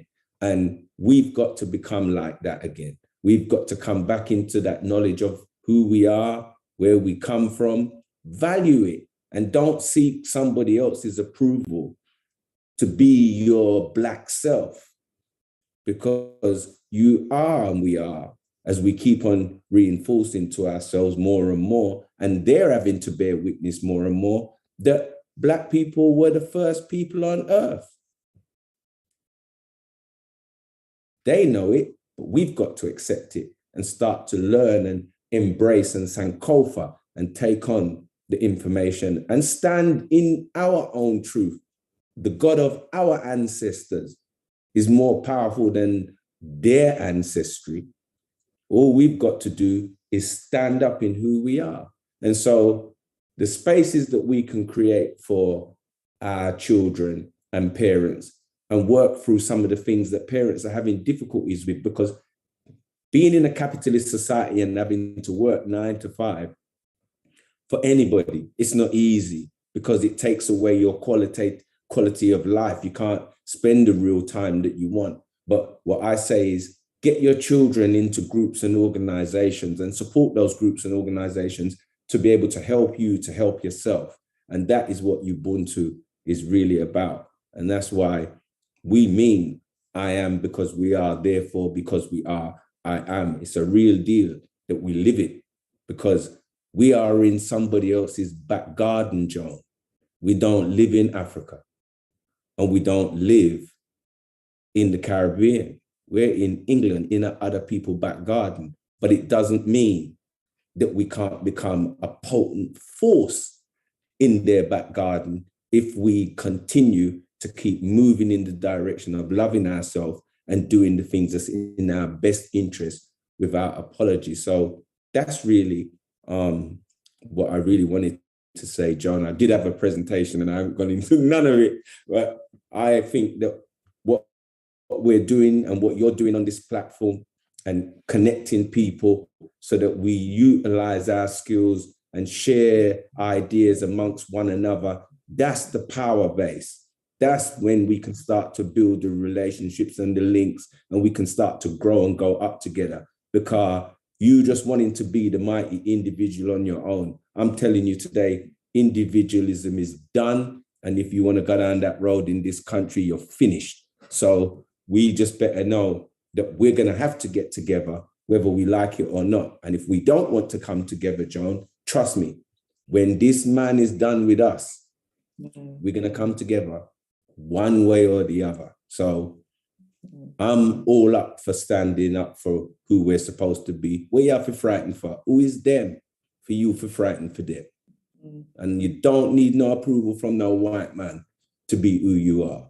Yes, work for him, collect your 2 shilling and go and use your 2 shilling and help your community and help yourself wherever you can. But stop walking around being afraid of these blasted people. They ain't no better than you. And we need to stand up and know, say, we can't just lie down and make children and then want to give them away to somebody else to go mind them. That's lunacy. Nobody don't make children to go and give them away. And that tells you that the way that they have altered the way that we think and set the system, we just produce children who are going to serve and be the slaves of them who are going to rule. And that we cannot allow to happen, not with what we know. So with that, I'm really kind of finished, John. That's okay. Tell me a little bit more about the work that Ubuntu is doing now. So are there any particular projects that you're working on? Well, right now, we're doing some work in schools. We're looking to start physically back again since the COVID. We're going to be looking to do that very shortly. There's going to be a recruitment drive for that for young people from the ages of 11 to 16, that they will be able to come and get involved in activities in the evening, because that's genuinely how we do it. And we give them hot food as well so that they can sit down and eat. And that's genuinely between the times of, say, 5:30 and 7:30 in the evening. And that will be local right here in Lewisham, just down by Catford High Street. And so that will be happening very shortly. And you also got Lewisham Young Leaders Academy that is now at St Dunstan's with Brother Andrew Mohammed, who's from Westside Young Leaders Academy. So that's going on down there, and we get involved in what they're doing and support everything what they're doing in that way. And so Yes. So there's lots of little things going on Good. in that I way. love the whole point of having this platform so that people know that there's lots of things going on. So if you could put the information into the chat, that'd be really, Yes, really helpful, because, you know, we just need to get all this fantastic work that is happening out into our community. And that's why I'm so glad that we're able to live stream through to Facebook. We love health and well-being, and it's also being streamed straight through to our YouTube channel, Queen's 2020 Lockdown Series. So it's there, you know, and I know people are going to be sharing the links, etc. once we've finished on the platform. But Daniel, Ubuntu, you're doing absolutely amazing work in the community, and you know, there's lots of people doing, you know, who are fighting for our children. But we need to, as parents, grandparents, we need to be able to know where can we tap into, because there is a lot of fear. You know, you don't believe that you can actually challenge or even ask questions. So it's really known that there's in a way there's a support network out there, and I can come to you, or I can come to Sheila or Tony and say, well, this is the situation. What do I do? You know, and so, you know, when what Sheila did in the school by, you know, giving them the email address and, you know, in that way, and, you know, and helping parents, you know, I don't want to see our children in these institutions. And if this thing is really coming, the secure schools, that's even more scary, because you know whose children are going to be, you know, are going to be in these places. Yeah, the brother is 100%. It's already here, and it's not nice what they've got planned for our children, because they've even got offshore prisons where they're linking into certain countries where they will have just one big place where they will just have people just lock up in there as a prison. So brother's not telling you nothing that ain't true. He's 100% correct. Yeah. And we need to be aware of what's actually going on. So don't wait for the thing to happen. You know, we need to have the knowledge now. And in a way, it's almost like getting prepared and being armored up, isn't it? Oh, yeah. Once you're armored up with the information and the knowledge, then you can, you know, like they say, march forward. And our strength is in each other. So, you know, that's where the real beauty is, that our strength is in each other. And we just have to, as Brother Andrew Muhammad loves to say on his Hidden Truth, we've got to unlearn what we've learned. And that's what we've got to do, is unlearn what we've learned and start to look back at the beautiful, wonderful richness of our heritage, our culture, the civilizations, the mathematics, the science, the physics, all those things that they've made us believe that we no have no use in them because we didn't do nothing, and we're the said ones that built them. I know. But we don't know. But you know, you can't keep people down all the time. But our children are fantastic, and when you see some of the beautiful things that come out of our children, it brings tears to your eyes. I know I mean, I'm on Instagram, so I see some of the, you know, we got some, honestly, some phenomenal young entrepreneurs out there. They are just tearing it up, you know, running their businesses. It's just amazing, But let me quickly move on to our next presenter. So you hang around a bit for us. Thank you. We'll have a quick Q&A. Now we've got our last presenter coming up. Neil, are you there? Mr. Mayers, are you there? I'm ready for you, because you wanted to do your own introduction. So let me see if I can. Are you on mute? Let me see if I can find you. Ah, you're here. Asked to unmute. Can you hear me? I can hear you. Good evening. Good evening. How are you? I'm okay. Always working. All right. Sister V had a question a while ago. So before I get started, I don't want it to get ignored again. Or are you taking questions at the end? I normally have, well, we normally do questions at the end. Okay, all right then. All right then, no problem. All right, so I'm gonna try and share my screen, and hopefully everything will work. You just let me know if everything's okay. Hold on. got too many applications open. That's the problem. So tell us a bit about yourself. Oh, I'm gonna do that in the presentation, so I can just do it quickly and get it out of the way. Okay, that's fine. Where are we? Let's see. That's my desktop. I know what I'll do. Well, thank you very much for coming onto the platform. The Queen's Young, Gifted and Black Education Trailblazers. Trailblazers, warriors. You're all doing such amazing work. I had to restart my computer twice while I was waiting. So don't worry. That's why it's Well, whilst you're sorting yourself out, I'll just do a few announcements then. Yeah. So we've got the Queen's and Rudy J Easter Cultural Market, which is coming up on Sunday, 10th of April, 2022 at venue 28, which is 28 Beckenham Road, BR3 1LY. And then we've got another cultural market on Good Friday, which will be at the Mansion, which is in Beckenham Place Park, Beckenham, BR3 1SY. Tickets are bookable via Eventbrite. What else have we got going on? We've got our Queen's Walking Group's 2-year anniversary dinner coming up Saturday, 2nd of July, again at venue 28. Information's gone into the chat in regards to booking tickets for that. So come out and celebrate 2 years of our fantastic walking group. Yeah, so that's the Queen's. We're very, very busy.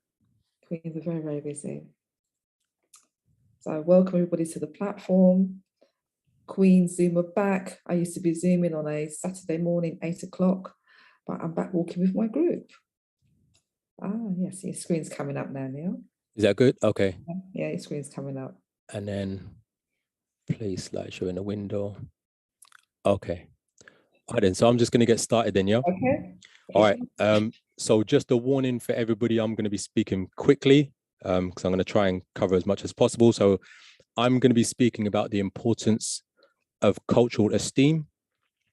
And for some people, they think, yeah, this is just like a nice thing to have, or it's, or it's obvious, yeah, you need to know it. But the position I'm going to be coming from is that it is everything. It is your start, it's your beginning, it's your middle. So yeah, hopefully we'll get that explained thoroughly by the end of this presentation. So the structure that I'm going to take is I'm just going to tell you a little bit about myself and my organization. We're then going to get straight into it in terms of showing you how cultural esteem basically equates to getting the top grades, and then look at one of the educational resources that I produced that focuses on cultural esteem and our history. Then looking at the importance or the impact of Black history as a whole, and then talk about some of the other stuff that we do. Just going to check everyone can hear me, right? Everything's okay, and the screen's okay. Yeah, all right, I can hear you. Yeah. Okay, I see the nodding, so it's all good. All right then. So yeah, my name is Neil Mayers. I have done a number of roles in my 20+ years in education. I've been a form tutor, a pastoral manager, a head of year, a head of inclusion, a head of GCSE maths, a consultant for the Harris Federation, working only with African and Caribbean children. I think that I was at Peckham when Sister Sheila was there and she was vice principal. I've then went on to work as an education consultant, working London-wide with African students. When I say African students, I'm talking about Black students. So just so you don't think I'm just working with African students and not Caribbean students or mixed heritage students, that's how I'm referring to them. And I've also then gone on to be a vice principal and a head teacher myself in an independent school. Now I'm working as the director of an organization called Raising Black Achievement. And the work that we do is basically to raise the academic attainment of African, Caribbean and mixed heritage children by doing 3 things. Basically, that's supporting Black parents and carers, that's training teaching staff, senior leadership teams, head teachers and governors, and by embedding equality, diversity and inclusion in the curriculum. Now, that conversation about putting more Black history in the curriculum is a conversation which is focused on getting more Black history in the history curriculum. What we do is we put in more cultural content in any subject. So whether you're an RE teacher, we're talking about how we can get you more cultural content for the subject of GCSE RE. religious education or religious studies, or in English or in music, or, you know, basically all of the subjects. So even though that discussion that's going on about getting more Black history into the history curriculum, we're putting more Black content into all of the curriculum areas, because a lot of teachers just don't know, you know, what they don't know, basically. Let me just go straight into how having a high cultural esteem gets you into getting the top grades. Now, it used to be the top grades were grade A and grade A star. Now they've been changed to numbers. So the top grade is 9. That's your equivalent to an A star, and the bottom grade is a grade 1. So this is me kind of taking you backwards through it. So hopefully you can see where I'm coming from when we talk about it going forwards. So those people who get the top grades, the grade 9s, the reason why they get in the top grades is because they have the aspirations to get those top grades. You don't accidentally get a grade 9. If you're working at a grade 4, or if you're working at a grade C, you can't accidentally get a grade 9, because not only are you working with different skills, let's say if you're doing GCSE English, you have to display different skills in order to get the grade 9, because everyone will sit the exact same paper, but the way in which you answer it is what will determine what your grade is. If you're doing maths or science, you need to be learning different topics. So you can't be entered for, let's say, a foundation paper and have a chance of getting a grade 9, because the top grade you can get is a grade 5 on a foundation paper. If you're entered on the higher paper and you're working at a grade 6, you can't accidentally get a grade 9 if you had a good day in the exam, because you needed to have studied the grade 9 topics. So the only people who get the top grades are those who are aspiring to get those top grades. Those who are aspiring to get those top grades were the ones who had high expectations for themselves. Those who had high expectations for themselves, they have those high expectations because they value themselves. Those who value themselves, the reason why they value themselves is because they take pride in themselves. And you don't take pride in what you don't know. So the way in which you get pride in yourself is because you took the time to get knowledge of self. Now, this is the point at which our story kind of diverges from everybody else, because for us, the way in which we get knowledge of self is a very active action. That is to learn Black history. You have to learn your history in order to get that knowledge of self. So going forwards, this is how I explain it. First of all, you excuse learn me, your Neil. 1 minute, Neil. Yeah. Are you using your presentation? Am I using it? Yeah. Yeah. Can you not see it? Yeah. You need to start the presentation. You just got the presentation static. So just start your presentation. Hey. Please. All right then. Thank you. Whoever it is, I can't even see you, but yeah, no problem. It's Rudy. Don't worry. Just start the presentation, and then you could click through your presentation. I'm trying to find where that is. Hold on. New share, resume share, remote control apps, stop share. It says your screen sharing. Boom. The screen share is paused. How do we do that? How do we do that? Just press the play button. There's a play button. What says play? Yep. I'm just trying to figure out what system you're on. So go to your presentation and it should say play. Just press play. All right, hold on a sec. Start, yeah. Mine is playing. Hold on, but it says my screen share is paused.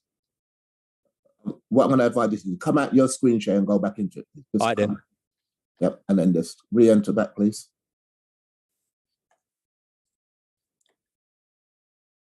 Wonderful. Is that cool? And then just click the next slide. Let's see where you are. All right, let me go back one. Yeah, go back. Did you see that? You're right. Yes. You're doing it now. Yeah. Okay. Yeah. Thank you. Brother, thank you so much. Otherwise, I wouldn't have known. I don't use Zoom. So this is one of the first. Actually, this is my second time using Zoom. Okay, so are we at the bottom bit where you can see learning Black history? Yeah, you're at learning Black history now. Yeah. All right then. So going forward, thanks again. Going forward, you learn Black history. This is for African students. So this is Black students we're talking about. So any parent who approaches me and says to me, how can I improve my child's grades in maths? Or how can I improve my child's grades in English? My response is always the same. How are they learning Black history? And then usually I get a response, which is, no, you misheard me. I said maths. And I said, no, you didn't listen to me. I'm telling you that you need to learn Black history first so that you can understand how you're going to get these top grades. If you learn Black history, your child's going to get that knowledge of self. When they get that knowledge of self, they're going to get their pride in their self. When they get that pride in themselves, they're going to value themselves. When they value themselves, they're going to change their expectations. They're going to become higher expectations. When they get those higher expectations, their aspirations are going to change. And once their aspirations are going to change, then they will say to themselves, I deserve, or it is my right now to be getting those high grades. Why would I get anything less? So that is how you get them to have those high grades, or to get those high grades, because they first of all need to have the mindset where they believe that it is their God-given right to get those high grades. So that's why it all starts for us with learning our history. And you might ask yourself, doesn't this apply to every like non-European culture? Doesn't this apply to, you know, Indian people, Pakistani people, Chinese people? And unfortunately, the answer is just no. And the reason why is because there's two avenues which all of these other cultures have to learn about their history, which we don't have in this country. One is their religion. So in learning their own religion, they are learning all the values and the standards and the principles and their history are in their language and in their religion. Those are the two areas. So in their language and their religion, they are being fed their history and their culture anyway, automatically. Whereas if you're talking about Black people living in the UK, our language is English and our religion is either Christianity or it's Islam, if I'm speaking very generally. And obviously there's lots of people who you know, they're studying their own, you know, spirituality. There's people who are, you know, anyway, I don't want to spend too much time on it, but in the vast majority, we're talking about English, which is not going to promote our culture or history. And we're talking about either Christianity or Islam, which is not promoting African or Caribbean culture or history. So that's the reason why it doesn't apply to anybody else. Let me also tell you about who it is that achieves. Because when we say Black students are underachieving in school, first of all, there's this lie about it's not Black students that are underachieving, or it's not Black students who have it the worst. It's working class white boys. But that's not the case. Working class white boys are the ones who have the lowest achievement. Low achievement and underachievement are not the same thing. So in terms of underachievement, we're talking about people who should be getting high grades, but actually end up getting the worst grades. When you're talking about low achievement, you're talking about people who entered school with low grades and leave school with low grades. So the underachievement is a massive issue, because you're saying these children have got everything that they should have in order to get the top grades. Why aren't they? And that's why Black students are the biggest underachievers. But even when we look at Black students, we have to break that up, because it's not actually just Black students as a whole. The people who get the highest out of Black students are the African students. And more so than that, it's the African students who are born in Africa or who are educated in Africa. And it doesn't even have to be that they were educated for the whole time. It's just even a period of time. If they've had like 1 year studying back home, then they're going to come back with, you know, being the top of their class. So in terms of who does the best, first of all, it's students who are born or educated in Africa. Next, it's students who are either born or educated in the Caribbean. Who comes next? Next, it's students who are born here in the UK, but whose parents were born or educated in Africa. After that, it's students who are born here, but whose parents were born or educated in the Caribbean. After that, you can see the pattern already. It's students who are born here, their parents were born here, but it's their grandparents who were born or educated in Africa. And then similarly, students whose grandparents were born or educated in the Caribbean. So basically, the highest achievers are the ones who have the closest connection to back home, to Africa. And then after that, it's the Caribbean. And then what you can see is that basically the more distance there is between you and back home, the worse you do. Or looking at it from the other point of view, from the other perspective, is the more English you are, the worse you do in terms of academic achievement. And the reason for that is obvious, because we know that our attitude towards education back home, whether that's Africa or the Caribbean, is very positive, but your attitude towards school and education in this country is terrible. And if you're not sure about how bad the attitude is towards school and education in this country, just tune into a live children's TV show on a Saturday and listen to one of the first things that they'll say is that say, "Hey, it's Saturday, no school today, yay." So you know that the attitude towards school is negative. It's just like, oh, you don't have to go there. You don't have to be forced to learn. Whereas back home, they'd be confused as to why you wouldn't want to learn. So that's the pattern. So we know who achieves. We know why they're achieving. We know why they're not achieving. And funnily enough, if there's any teachers, especially secondary school teachers, if there's any teachers who are in this group who are listening right now, you may have the same experience that I've had in my 20 years of teaching. And that is that whenever a child who's not English or not even European, but especially if they're Indian, Pakistani, Bangladeshi, if they're Chinese, Vietnamese, from Thailand or whatever, when things start to go bad, when their behavior starts to go down or their grades start to go down or both, they all say the same thing. They're getting too English. My child's got too English. And what they're actually saying, because when you say they're too English, you can actually point your finger and say the problem is them. They've got too English. They've taken on the culture that they're living in too much, and they've lost, what they should have. If you look at it from another perspective, what they're actually saying is that they've lost their link to their culture and their identity. And that's the problem. So it's not just Black students who are experiencing this.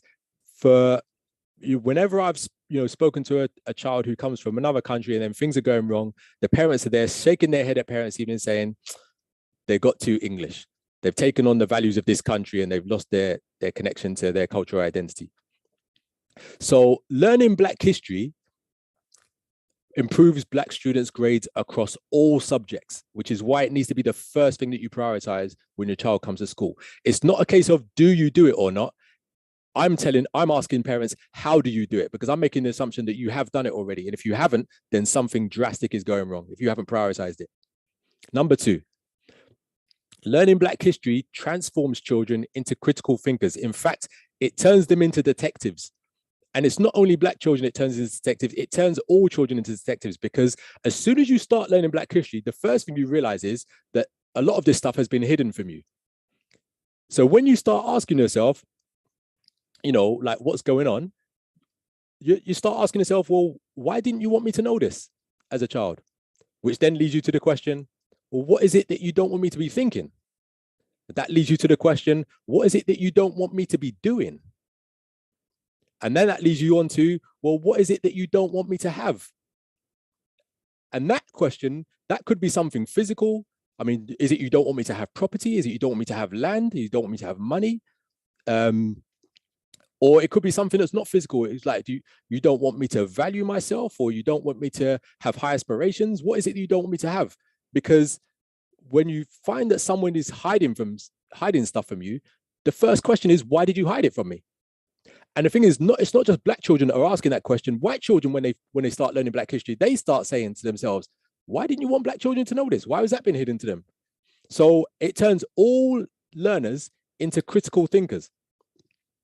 And that's why on the Black Facts Almanac that I produced, and I'm going to talk about it in a little bit, like I've put on quotes on there so that people can understand what it is that's going on. So this is a powerful quote from Dr. John Henrik Clarke. And he said, powerful people cannot afford to educate the people that they oppress. Because once you are truly educated, you won't ask for power anymore. You'll just take it. And so those are the kind of things which people need to understand, is that what is it you don't want me to know? And once you know it, you just start changing your behavior. So number 1, learning Black history improves Black students' grades across all subjects. Number 2, learning Black history turns students from all backgrounds into critical thinkers. It also, though, makes a mockery of this question that a lot of adults ask children, which is, what do you want to be when you grow up? Which is a nonsense question. Really, people shouldn't be asking that question, because that talks about a point in time. And when you're talking about what do you want to be when you grow up, you're not talking about a point. You're not asking a child specifically, when you get to the age of 35, what is it that you want to be doing? If you are asking it in that way, then you shouldn't be asking it in that way, because that's kind of disrespectful. Because what you should be asking is, what journey are you going to go on? So that point that's like, 25 years away or 35 years away, like you should be asking, what's that journey that you're going to be going on? And that journey, if we talk about any journey, to be honest, if we talk about a journey using a sat nav, all right, you need at least 2 bits of information. And only one of those bits of information is, where are you going? Like, what's your destination? But the other piece of information that you need is, where are you right now? And that's why it's so key. Like, if you're asking someone what are they going to be when they grow up, or who are they going to be when they grow up, then you should have been answering the question already, who are you right now? which is why Black history is so important. You got to find out, who are you right now culturally? What is your identity? What are your values? What are your standards? What are the ethics? So all of that stuff is so important. It's not just a handy bit of information, knowing your Black history, knowing your history and your culture. It's everything. This is why I'm telling people, in terms of getting good grades, like, it's everything. And I'm on a separate presentation, I will tell you about how you should rank the education that you get when you go to a school anyway. But right now, I was asked to do a presentation about, you know, something in education. So I thought I would do it about why you should be approaching it in a particular way. And what what I'm trying to get across is that learning your culture and your history is your starting point for everything.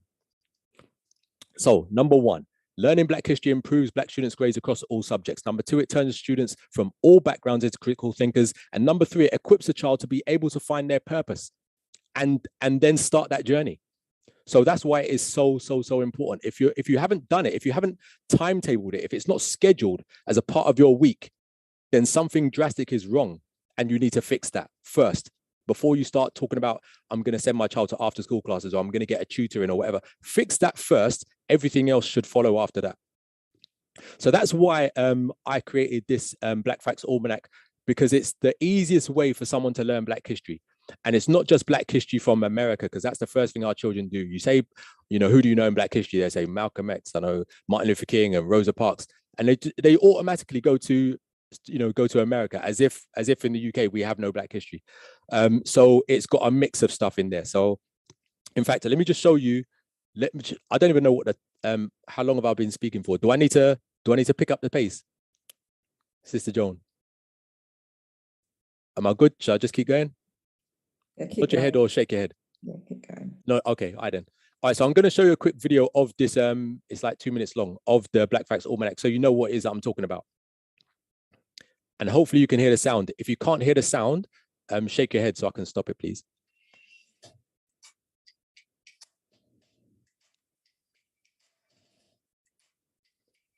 Can't hear the sound? Well, it's just music anyway. We'll leave it.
Okay, so that's the Black Facts Almanac. It hangs up on your wall like that. It hangs like size A2, so it's quite big. And the elements of it are that you've got the beautiful images, you've got the inspirational quotes on every month, you've got the Black History fact for every single day of the year. So the easiest thing that you can do is look up your birthday and see what happened in Black history on your birthday. You've got the calendar part, so you write your appointments, and then you've got at the bottom, you've got the independence days of every African country and every island in the Caribbean. The information that you get is not just from America, it's from the UK specifically. It's also got information from America, it's got information from the Caribbean and Africa. And there's a couple of things in there from Australia as well. So that's how it works and that's how it looks. I'm gonna have to skip a couple of slides just for time's sake. So yeah, that's how it stands. And obviously my interest is in the information at the bottom, because that's where the learning comes in. But it's not just to hang up and just sit there and look pretty. When you've got this up in your house, and it's how the children should be engaging with it. So what I tell parents is that every day, let your child go to to the almanac, find out what information happened on that day, and then come back and summarize it to you, because summarizing is a key skill needed for GCSEs. Every week, you should be asking a child to create some kind of montage of either their favorite event or their favorite individual. And then on either a weekly basis or a fortnightly basis, say how something that you've read that week or that fortnight is relevant to today. And it might be that there's somebody who you read about in history who actually reminds you of someone today. And that's because you need to make sure that they understand that you learn from history in order to sort your future, shape your future into what you want it to make it. And that history is not a dead subject with, just talking about dead people that have no relevance to you today. In terms of what I'm known for doing, other than the Black Facts Almanac, I think, as a brother mentioned, I'm the author of the book Gifted at Primary, Failing by Secondary. For those that don't know, it's structured in a way in which it talks about why children succeed at primary school level, but then fail at secondary school level, the improvements that you can make, and the solutions and models for success. And it looks at 6 key areas in order to do that. The first being the change in how parents engage with their children between primary and secondary, the change at primary school level from positive peer pressure to negative peer pressure at secondary, the change in teacher expectations, the change in from morals to then go into punishments only at secondary level, the change in the attention to learning styles, and then working from synthesis to analysis. I'm also known for the sequel to that book that I did that came out October 2020, called Sailing Through Secondary, Considering Uni. And in that book, I start by looking at institutional racism, examples of it, how to identify it, and how to counter it. Then how to make your home or your classroom, if you're a teacher, a culturally safe space. The importance of cultural esteem, which I'm only touching on just here. Homeschooling, kind of the A to Z of homeschooling. So obviously the beginning bit of homeschooling is just when you're kind of checking your child's homework. And then the end of it is, looking at withdrawing your child from state school, then monetizing your child's interests, and then the mindset that's needed for success in school. Now, the mindset is not talking about the child's mindset, that's talking about the parent's mindset. So that's the mindset a parent would need in order to raise a child to be successful. And success just meaning getting good grades and coming out as a decent human being by the time you finished school. Now, we know about like this nonsense conversation about the earth being flat, but one of the resources that we produce is basically to deal with this nonsense map that everybody's used to, because this is the world map that everybody is used to seeing. So we've produced an area accurate world map. So the area accurate world map is, well, let me just show it side by side with the one that you're used to so you can see the difference. So you can see how big Africa is supposed to be and how big it is on the one that you're used to. And then I suppose an easiest way to spot how distorted a map is to look at Greenland, which you can see up there in like kind of the pinky reddy color, and Mexico. They're supposed to be the same size. They cover the same land area. So you can see how distorted the map is to show you that basically the areas where white people live has been stretched and the areas where dark-skinned people live has been shrunk. Also, you can look at the equator. The equator is supposed to go through the middle of the earth, but the equator goes just below the tip of India. And so you can see exactly how much distortion has happened on the map that they show us every day, like on the news or whatever. So that's why we produced this area accurate world map. So that should be, from my biased point of view, that should be up in every school, that should be up in every household. Not only that, the map that we produce is double-sided. And so we've actually got an inverted version of it as well. So that's actually the way that the ancient Egyptians used to look at the earth or perceive the earth. And that's the reason why Lower Egypt is high up on the map that we look at, and Upper Egypt is lower down on the map that we use, because they're looking at it that way around. And I'm also known for producing greetings cards. And this is just to say that even if I'm just telling you happy birthday, or if I'm telling you like I miss you or something like that, that you can still embed your culture and your history and your identity in those things whilst you're, whilst we're just loving you. So that's what it looks like. And so when you get a card that says, you're so great, you're my hero on it, and then you look down and you say, that's Nina Simone. That's an image of Nina Simone. Who was Nina Simone? And then you start looking, oh, she was a singer. What did she sing about? Let me look at her lyrics. Then you start to learn about how powerful that woman not only looks, but is like in her heart from her core. So that's pretty much the end of my presentation. But I just wanted to end with like a sobering thought, which is that I've noticed that whilst I've been doing this, that I have something in common with like doctors and personal trainers, because being like specialists in education, and Sheila can testify to this, I'm sure, as well. And Daniel, I know, will testify to this because we've spoken on it. But we have this thing where you tell people the truth, or you tell people what needs to be done. Like doctors, you know, they'll tell people, if you keep eating those fatty foods, there's going to be some serious consequences. Or if you don't stop smoking, that's going to, you know, that not only will that risk your life, that's going to risk the life of your child or the people around you. Or if you don't stop to pray every day, like there are consequences for these things. But we know that we tell these people those things. And so when I wrote my first book, and I literally did a step-by-step guide, and I said, this is how you guarantee that your child will not underachieve at school if you just follow those steps. To then realize that the majority of people are going to read it, or maybe even not read it, just buy it, but then not follow the steps. It's concerning that we don't even have what it takes to put in place what needs to be put in place in order to have the life that we want to have. So the doctors that are telling people to stop smoking, they know that they see that person walking down the street smoking later on, because they just don't have the fortitude to just do what they need to do. So that's why it's, you know, it's kind of a sobering thought. And so I'm going to end on showing this video clip, and I'm hoping that you get what I'm trying to say about it. The video clip is 2 minutes long, and I know I've been going too long anyway. So let me just play it and make sure it plays. Oh, but you've got no sound, so there's no point. So I'm gonna have to. Do you know what? I will talk. We can hear. We can hear it. It was a bit low, so put it on again because I could hear it. Okay, all right then. Yeah. Let's go. All right then. So a final experiment that I want to mention to you is our fairness study. And so this became a very famous study, and there's now many more, because after we did this about 10 years ago, it became very well known. And we did that originally with capuchin monkeys, and I'm going to show you the first experiment that we did. It has now been done with dogs and with birds and with chimpanzees, but with Sarah Brosnan, we started out with capuchin monkeys.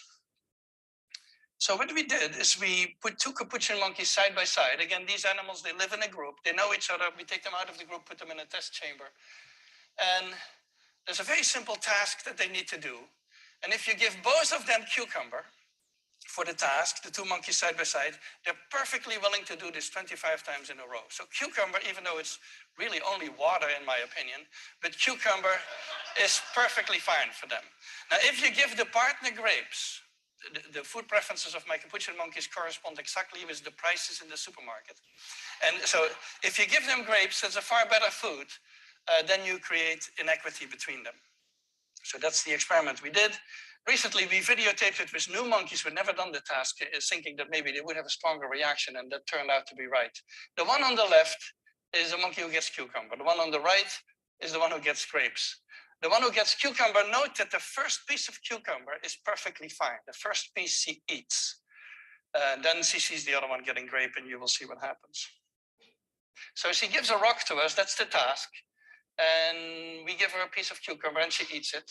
The other one needs to give a rock to us. And that's what she does. And she gets a grape. And she eats it. The other one sees that. She gives a rock to us now, gets again cucumber.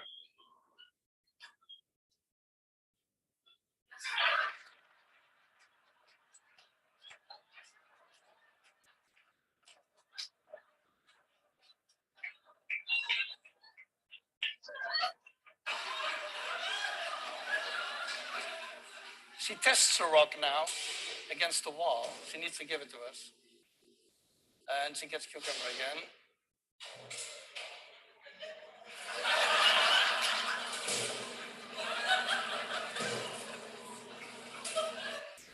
So this is basically the Wall Street protest that you see here.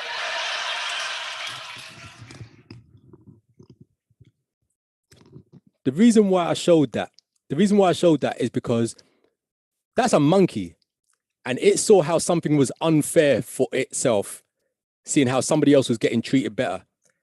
And then it just threw back. It said, I don't even want this no more. So we're talking about the schools that, you know, we're sending our children to. And the most common response that I get from parents is, well, what else am I supposed to do? Where else am I supposed to send my child? And you can see that even for a monkey, it's just like, once you give him the cucumber, and he said he saw that somebody else was getting something better, he's like, I don't want this no more. I don't want it. Take it back. I'm not having it. So this is my last slide where it says, this is a common thing that people say about Black people. We're too angry. And even in my voice, I can hear it right now. I'm getting angry just talking about it. And it's my presentation. I'm still getting angry. But my perspective is that African people are too quiet. We're too quiet because too often we allow atrocities to happen to our children, like child Q. But that's, you know, it's been going on for years. Too often we allow atrocities to happen to our children because we're not angry enough. So I'm just like, we need to get a hell of a lot more angry. We need to be focused and strategic about our anger, but we need to be a hell of a lot more angry because we've just got to a place where we're just completely docile. We just allow anything to happen to our children. And all we're going to do is kind of just moan to each other in the barbershop. That's about it. So that's the end of my presentation. Anybody wants to contact me, my website is raisingblachachievement.com and my email address is info@raisingblachachievement.com. I'll put it in the chat. Sister, thank you for letting me speak for so long, and I apologize for going over time. We've gone over. What I'm going to do is quickly jump into questions. If anyone's got any questions, can you quickly come on the platform, put your camera on, and we can take a few questions. V, hi. Oh, let me hold on, let me. Hello. Hi, we can hear you now. Great. Can you hear me? Yes, we can hear you now. If you quickly ask the question. I just need to applaud everyone that's been on this platform. As I said, I haven't got young children, but one day I'll tell my story. It's a mixed feeling of, you know, I agree with some of what, you know, your presenters have talked about, and I disagree with some things because, you know, as I said in my last question, that the school system hasn't changed and they're all not academic. And the Black child is misunderstood because people, you know, of Caucasian background misunderstands a child. And then there's a large amount of children that's being diagnosed with ADHD and diagnosed with this, where they probably haven't got that, and it's stuck with them. Can I quickly ask you, my darling, do you have a direct question from the presenters? Yes, I just want to know, in everything that, you know, the different presenters have presented, is there like a specific place, like is there like a forum where everybody is together, or is it just all individual things where parents can actually go to and just like collect all the information? Because yes, it's great that it's on this platform, but I've got a lot of mothers, you know, who ask, you know, where can I get all this information? Because we get bits of thing. It'd be great if we could have like a convention kind of thing, you know, for parents like to go directly to it. Neil, do you want to pick that up? Is there somewhere where parents can just go and get all this? You mean like a one-stop shop where they can just go and get all this information, help and support? Neil, Sheila? For me, can you hear me? Yes. Yeah, okay.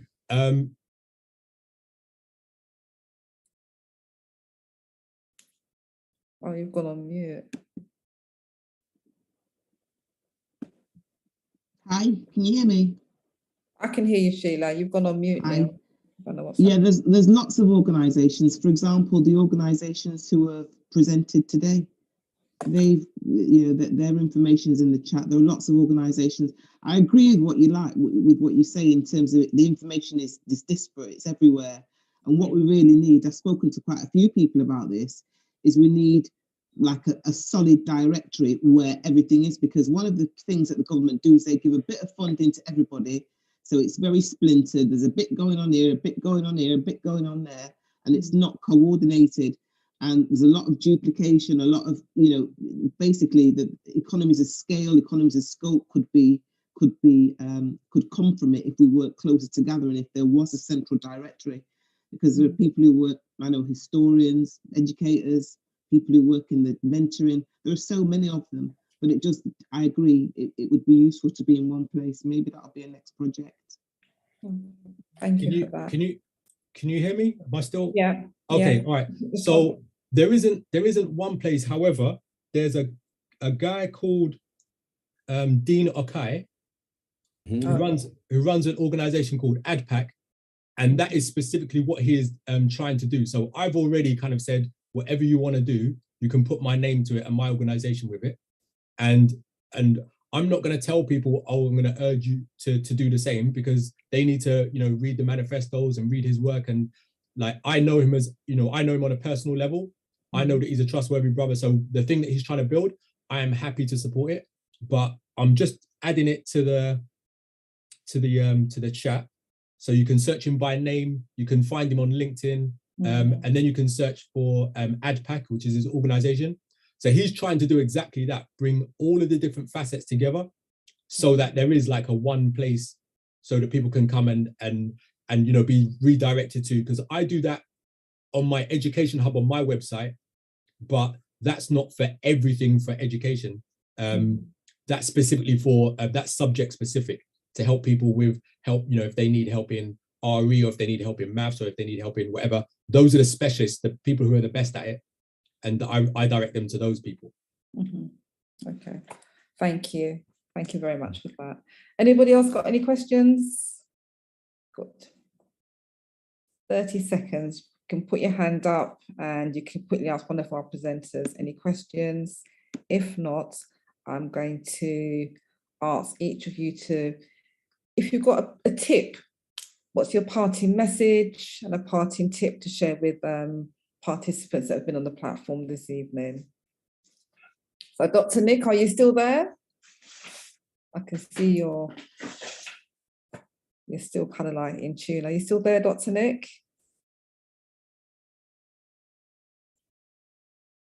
Don't know if he's going to come on. Let me see if I can ask to unmute him.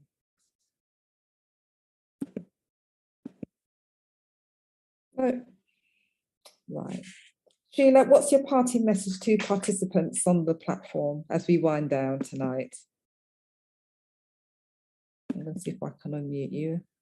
Can't unmute you. Hi, can you hear me? Yes, I can hear you now. They're your children. They're not anybody else's. They're your children. So you've got to get involved. That's it. Thank you, my darling. Thank you. Daniel, Ubuntu, what is your parting message to participants, to guests that's been on the platform tonight? Beloved, stay together, support one another, encourage one another, let us rise together. We've seen and we've learned from all the past mistakes in many ways of some of the things that have taken place in the past with our greats. We understand that now. And so let us make a better use of ourselves going forward. We're not each other's enemy. We are each other's friends, brothers and sisters. And that's what I'll leave. Thank you very much. Don't know if Tony's still here, or you might have gone. Is Tony still here? Let me just have a quick look. Can't see him here. Can't see Nick. Neil, what is your parting message? My parting message is do something. Like if all that you got from my presentation is that you feel nice or you feel a bit more informed, then I didn't do my job. You need to do something. You need to change something. I think that's a sign of insanity where you don't change anything, but you expect things to change. So unless you do something different tomorrow, it's 9:35. You might not be going to bed for an hour. Change something right now. But you've got to do something different, and you've got to make that decision. I'm going to do something different, and every day I'm going to do something that's going to improve the life of myself, my family, and my children, because it's not going to just happen, and no one else is going to do it for you. So act. That's my one word, one answer response. Thank you very much for that. We're going to take one. Carol's put her hand up. Carol, would you like to come on camera, quickly ask your question, because we are about to wind down and end the session. If you can unmute yourself. Are you still there? Do you want to ask your question, Carol?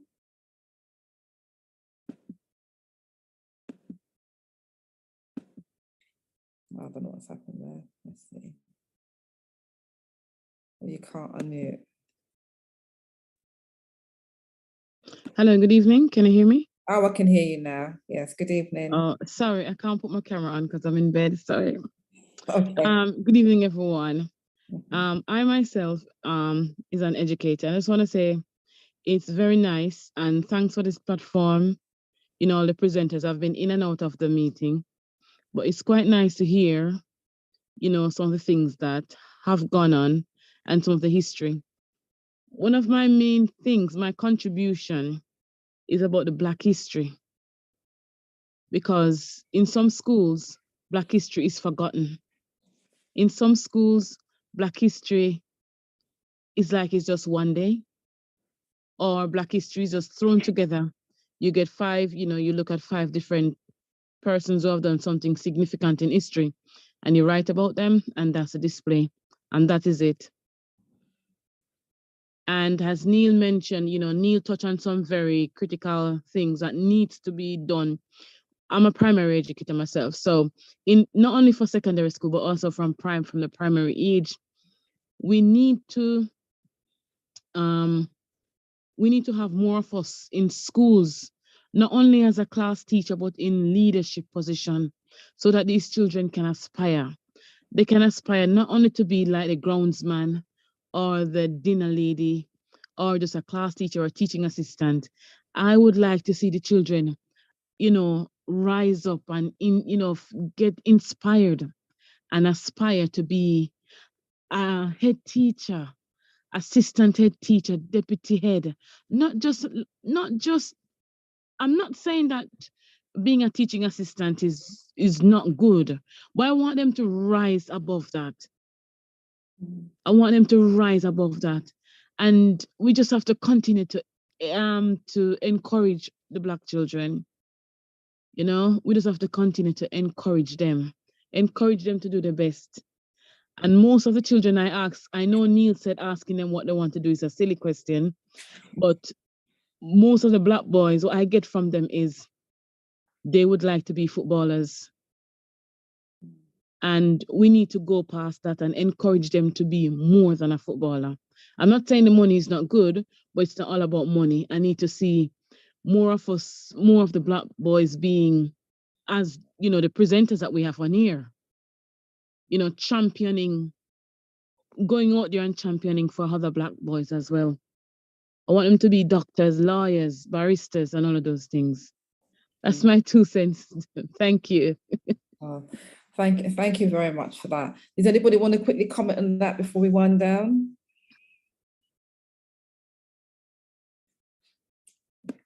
You're trying to ask for a mute. Everyone's muted. I'm gonna just point back to what Sister Sheila said earlier, that having Black people just in your schools in higher positions is not enough, because just because you had can you hear me? Yes. Yeah, okay. Just because you got a Black face in a certain position doesn't mean that they're ones who are going to support your children. It's the same argument when people say we just need more Black people in the police force. Like, you need to have someone who's actually going to love your child the same way that you love them. And if there's one of those, I'll take one of those for 500 Black faces that are just trying to go up the ladder and improve their own life, and they don't give a damn about Black children. So I hear what she's saying, but just having Black faces, that doesn't solve the problem. I agree. And can I just say that I agree entirely with what you're saying. And hello, Neil, I do remember you. Yeah, I do.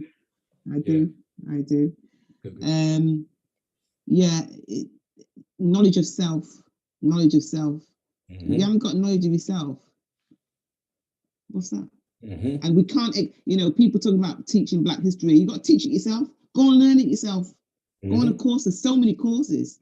There's so many opportunities to learn. You can't put that on somebody else. The Asian man's not asking me to teach his culture in school. He's teaching it in his yard. That's all I'm saying. Daniel? Well, you know, exactly what Sis has just said. we've got to become more proactive. Neil's right. We've got to become more proactive in our lives. We can't just sit back and believe that somebody else is going to come and do for us that which we can do for ourselves. We have to also remember the state education is based on an 18th century model that was based on the Industrial Revolution. That time has long gone and passed. And we still doing the same old thing, and time has gone past. School, secondary schools, I'm sorry to say it to those who might hear it, is no longer fit for purpose. It has no use. So I'm advocating, let us turn inwardly and use that creative power and force and knowledge that we have to develop that which we want to see our children inwardly, and then start to build the things that would best allow us to express ourselves in our own natural way, not having to think about other people and their judgments and what they think about us. We have to worry about what we think about ourselves and do what's in our own best interest. And that, for me, is for us to remember. We are not in Africa, and even in Africa, they don't teach the education in the way it should be taught. We are in England, and we are in somebody else's back garden. And so we best start, remember, we're not each other's enemy, and we've got more information and knowledge, and we're so rich and bountiful that, man, we just got to spend time together, and you just see creativity just come out. So stop being frightened of your black brother and your black sister, and let's work together and stop asking somebody else, can we do this and can we do that? Thank you. Thank you very much for that, Daniel. I just want to thank all the presenters that have been on this Queens, Young, Gifted and Black Education Trailblazer Warriors, because you are all in different parts of the London, different parts of the country. You're all, it's one agenda. It's one agenda. You are fighting for our Black children. And this incident with this young girl has kind of like just blown up everything even more. Absolute disgrace. Absolute disgrace. And I feel hurt because it's like it's my child. Absolute disgrace. So, you know, I'll probably be joining you on the march tomorrow because, you know, we have to make a stand. Yeah, absolutely. You know, and we can't just keep sitting back and be complacent and in a way letting all this stuff just wash over us. So, yeah, you know, those who can come out and support. So as I wind down tonight's session, we've gone way over. My apologies for that, but it's, you know, we just had to have this discussion and get this information out into our community, which is key. So thank you, thank everybody for being on the Queens Young, Gifted and Black Education Trailblazer Warrior session tonight. It's been absolutely amazing. Hopefully, you know, you would have all got something really worthwhile. You know, you've got all these individuals. Presenters, please put your information into the chat, and then everybody please save the chat. It's been live streamed through to Facebook. We Love Health and Wellbeing page. It's also gone through to our YouTube channel, Queens 2020 Lockdown Series, so it's there for posterity. Yeah. As I wind up, I'll quickly tell you that we've got a couple of cultural markets coming up. Easter Cultural Market, which will be on Sunday, 10th of April at Venue 28, 28 Beckenham Road, BR31LY. And we've got a second Easter Cultural Market coming up on Friday, the 15th of April in the Mansion at Beckenham Place Park, which is in Beckenham, BR31SY. If you want to hear about future Queen's Zoom sessions, please follow us on Eventbrite, Queen's Walking Group. And I think that's it for tonight. I want to wish you all a wonderful evening and thank you ever so much for tuning in. And if you're following us, when we put the next topic for discussion up, you'll be the first to know about it. So can I please thank all of you. Daniel Pink from Ubuntu, you've been absolutely fantastic. Sheila Thompson, your resume. Principal, school improvement consultant, even my voice is going, all this talking. Thank you very much.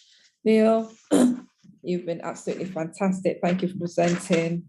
And all your messages are just so salient. You're all singing from the same hymn sheet. We just want our Black children to achieve more in the system. We want things to change. So thank you all. Good night. Please save the chat. Presenters, please post your contact details into the chat. So if anybody wants to follow up anything that's been said, lots of really worthwhile information in the chat. So I'm going to wish you all a good night. Joan, and thank you. Thank you. Oh, you're very welcome. Thank you, beloved.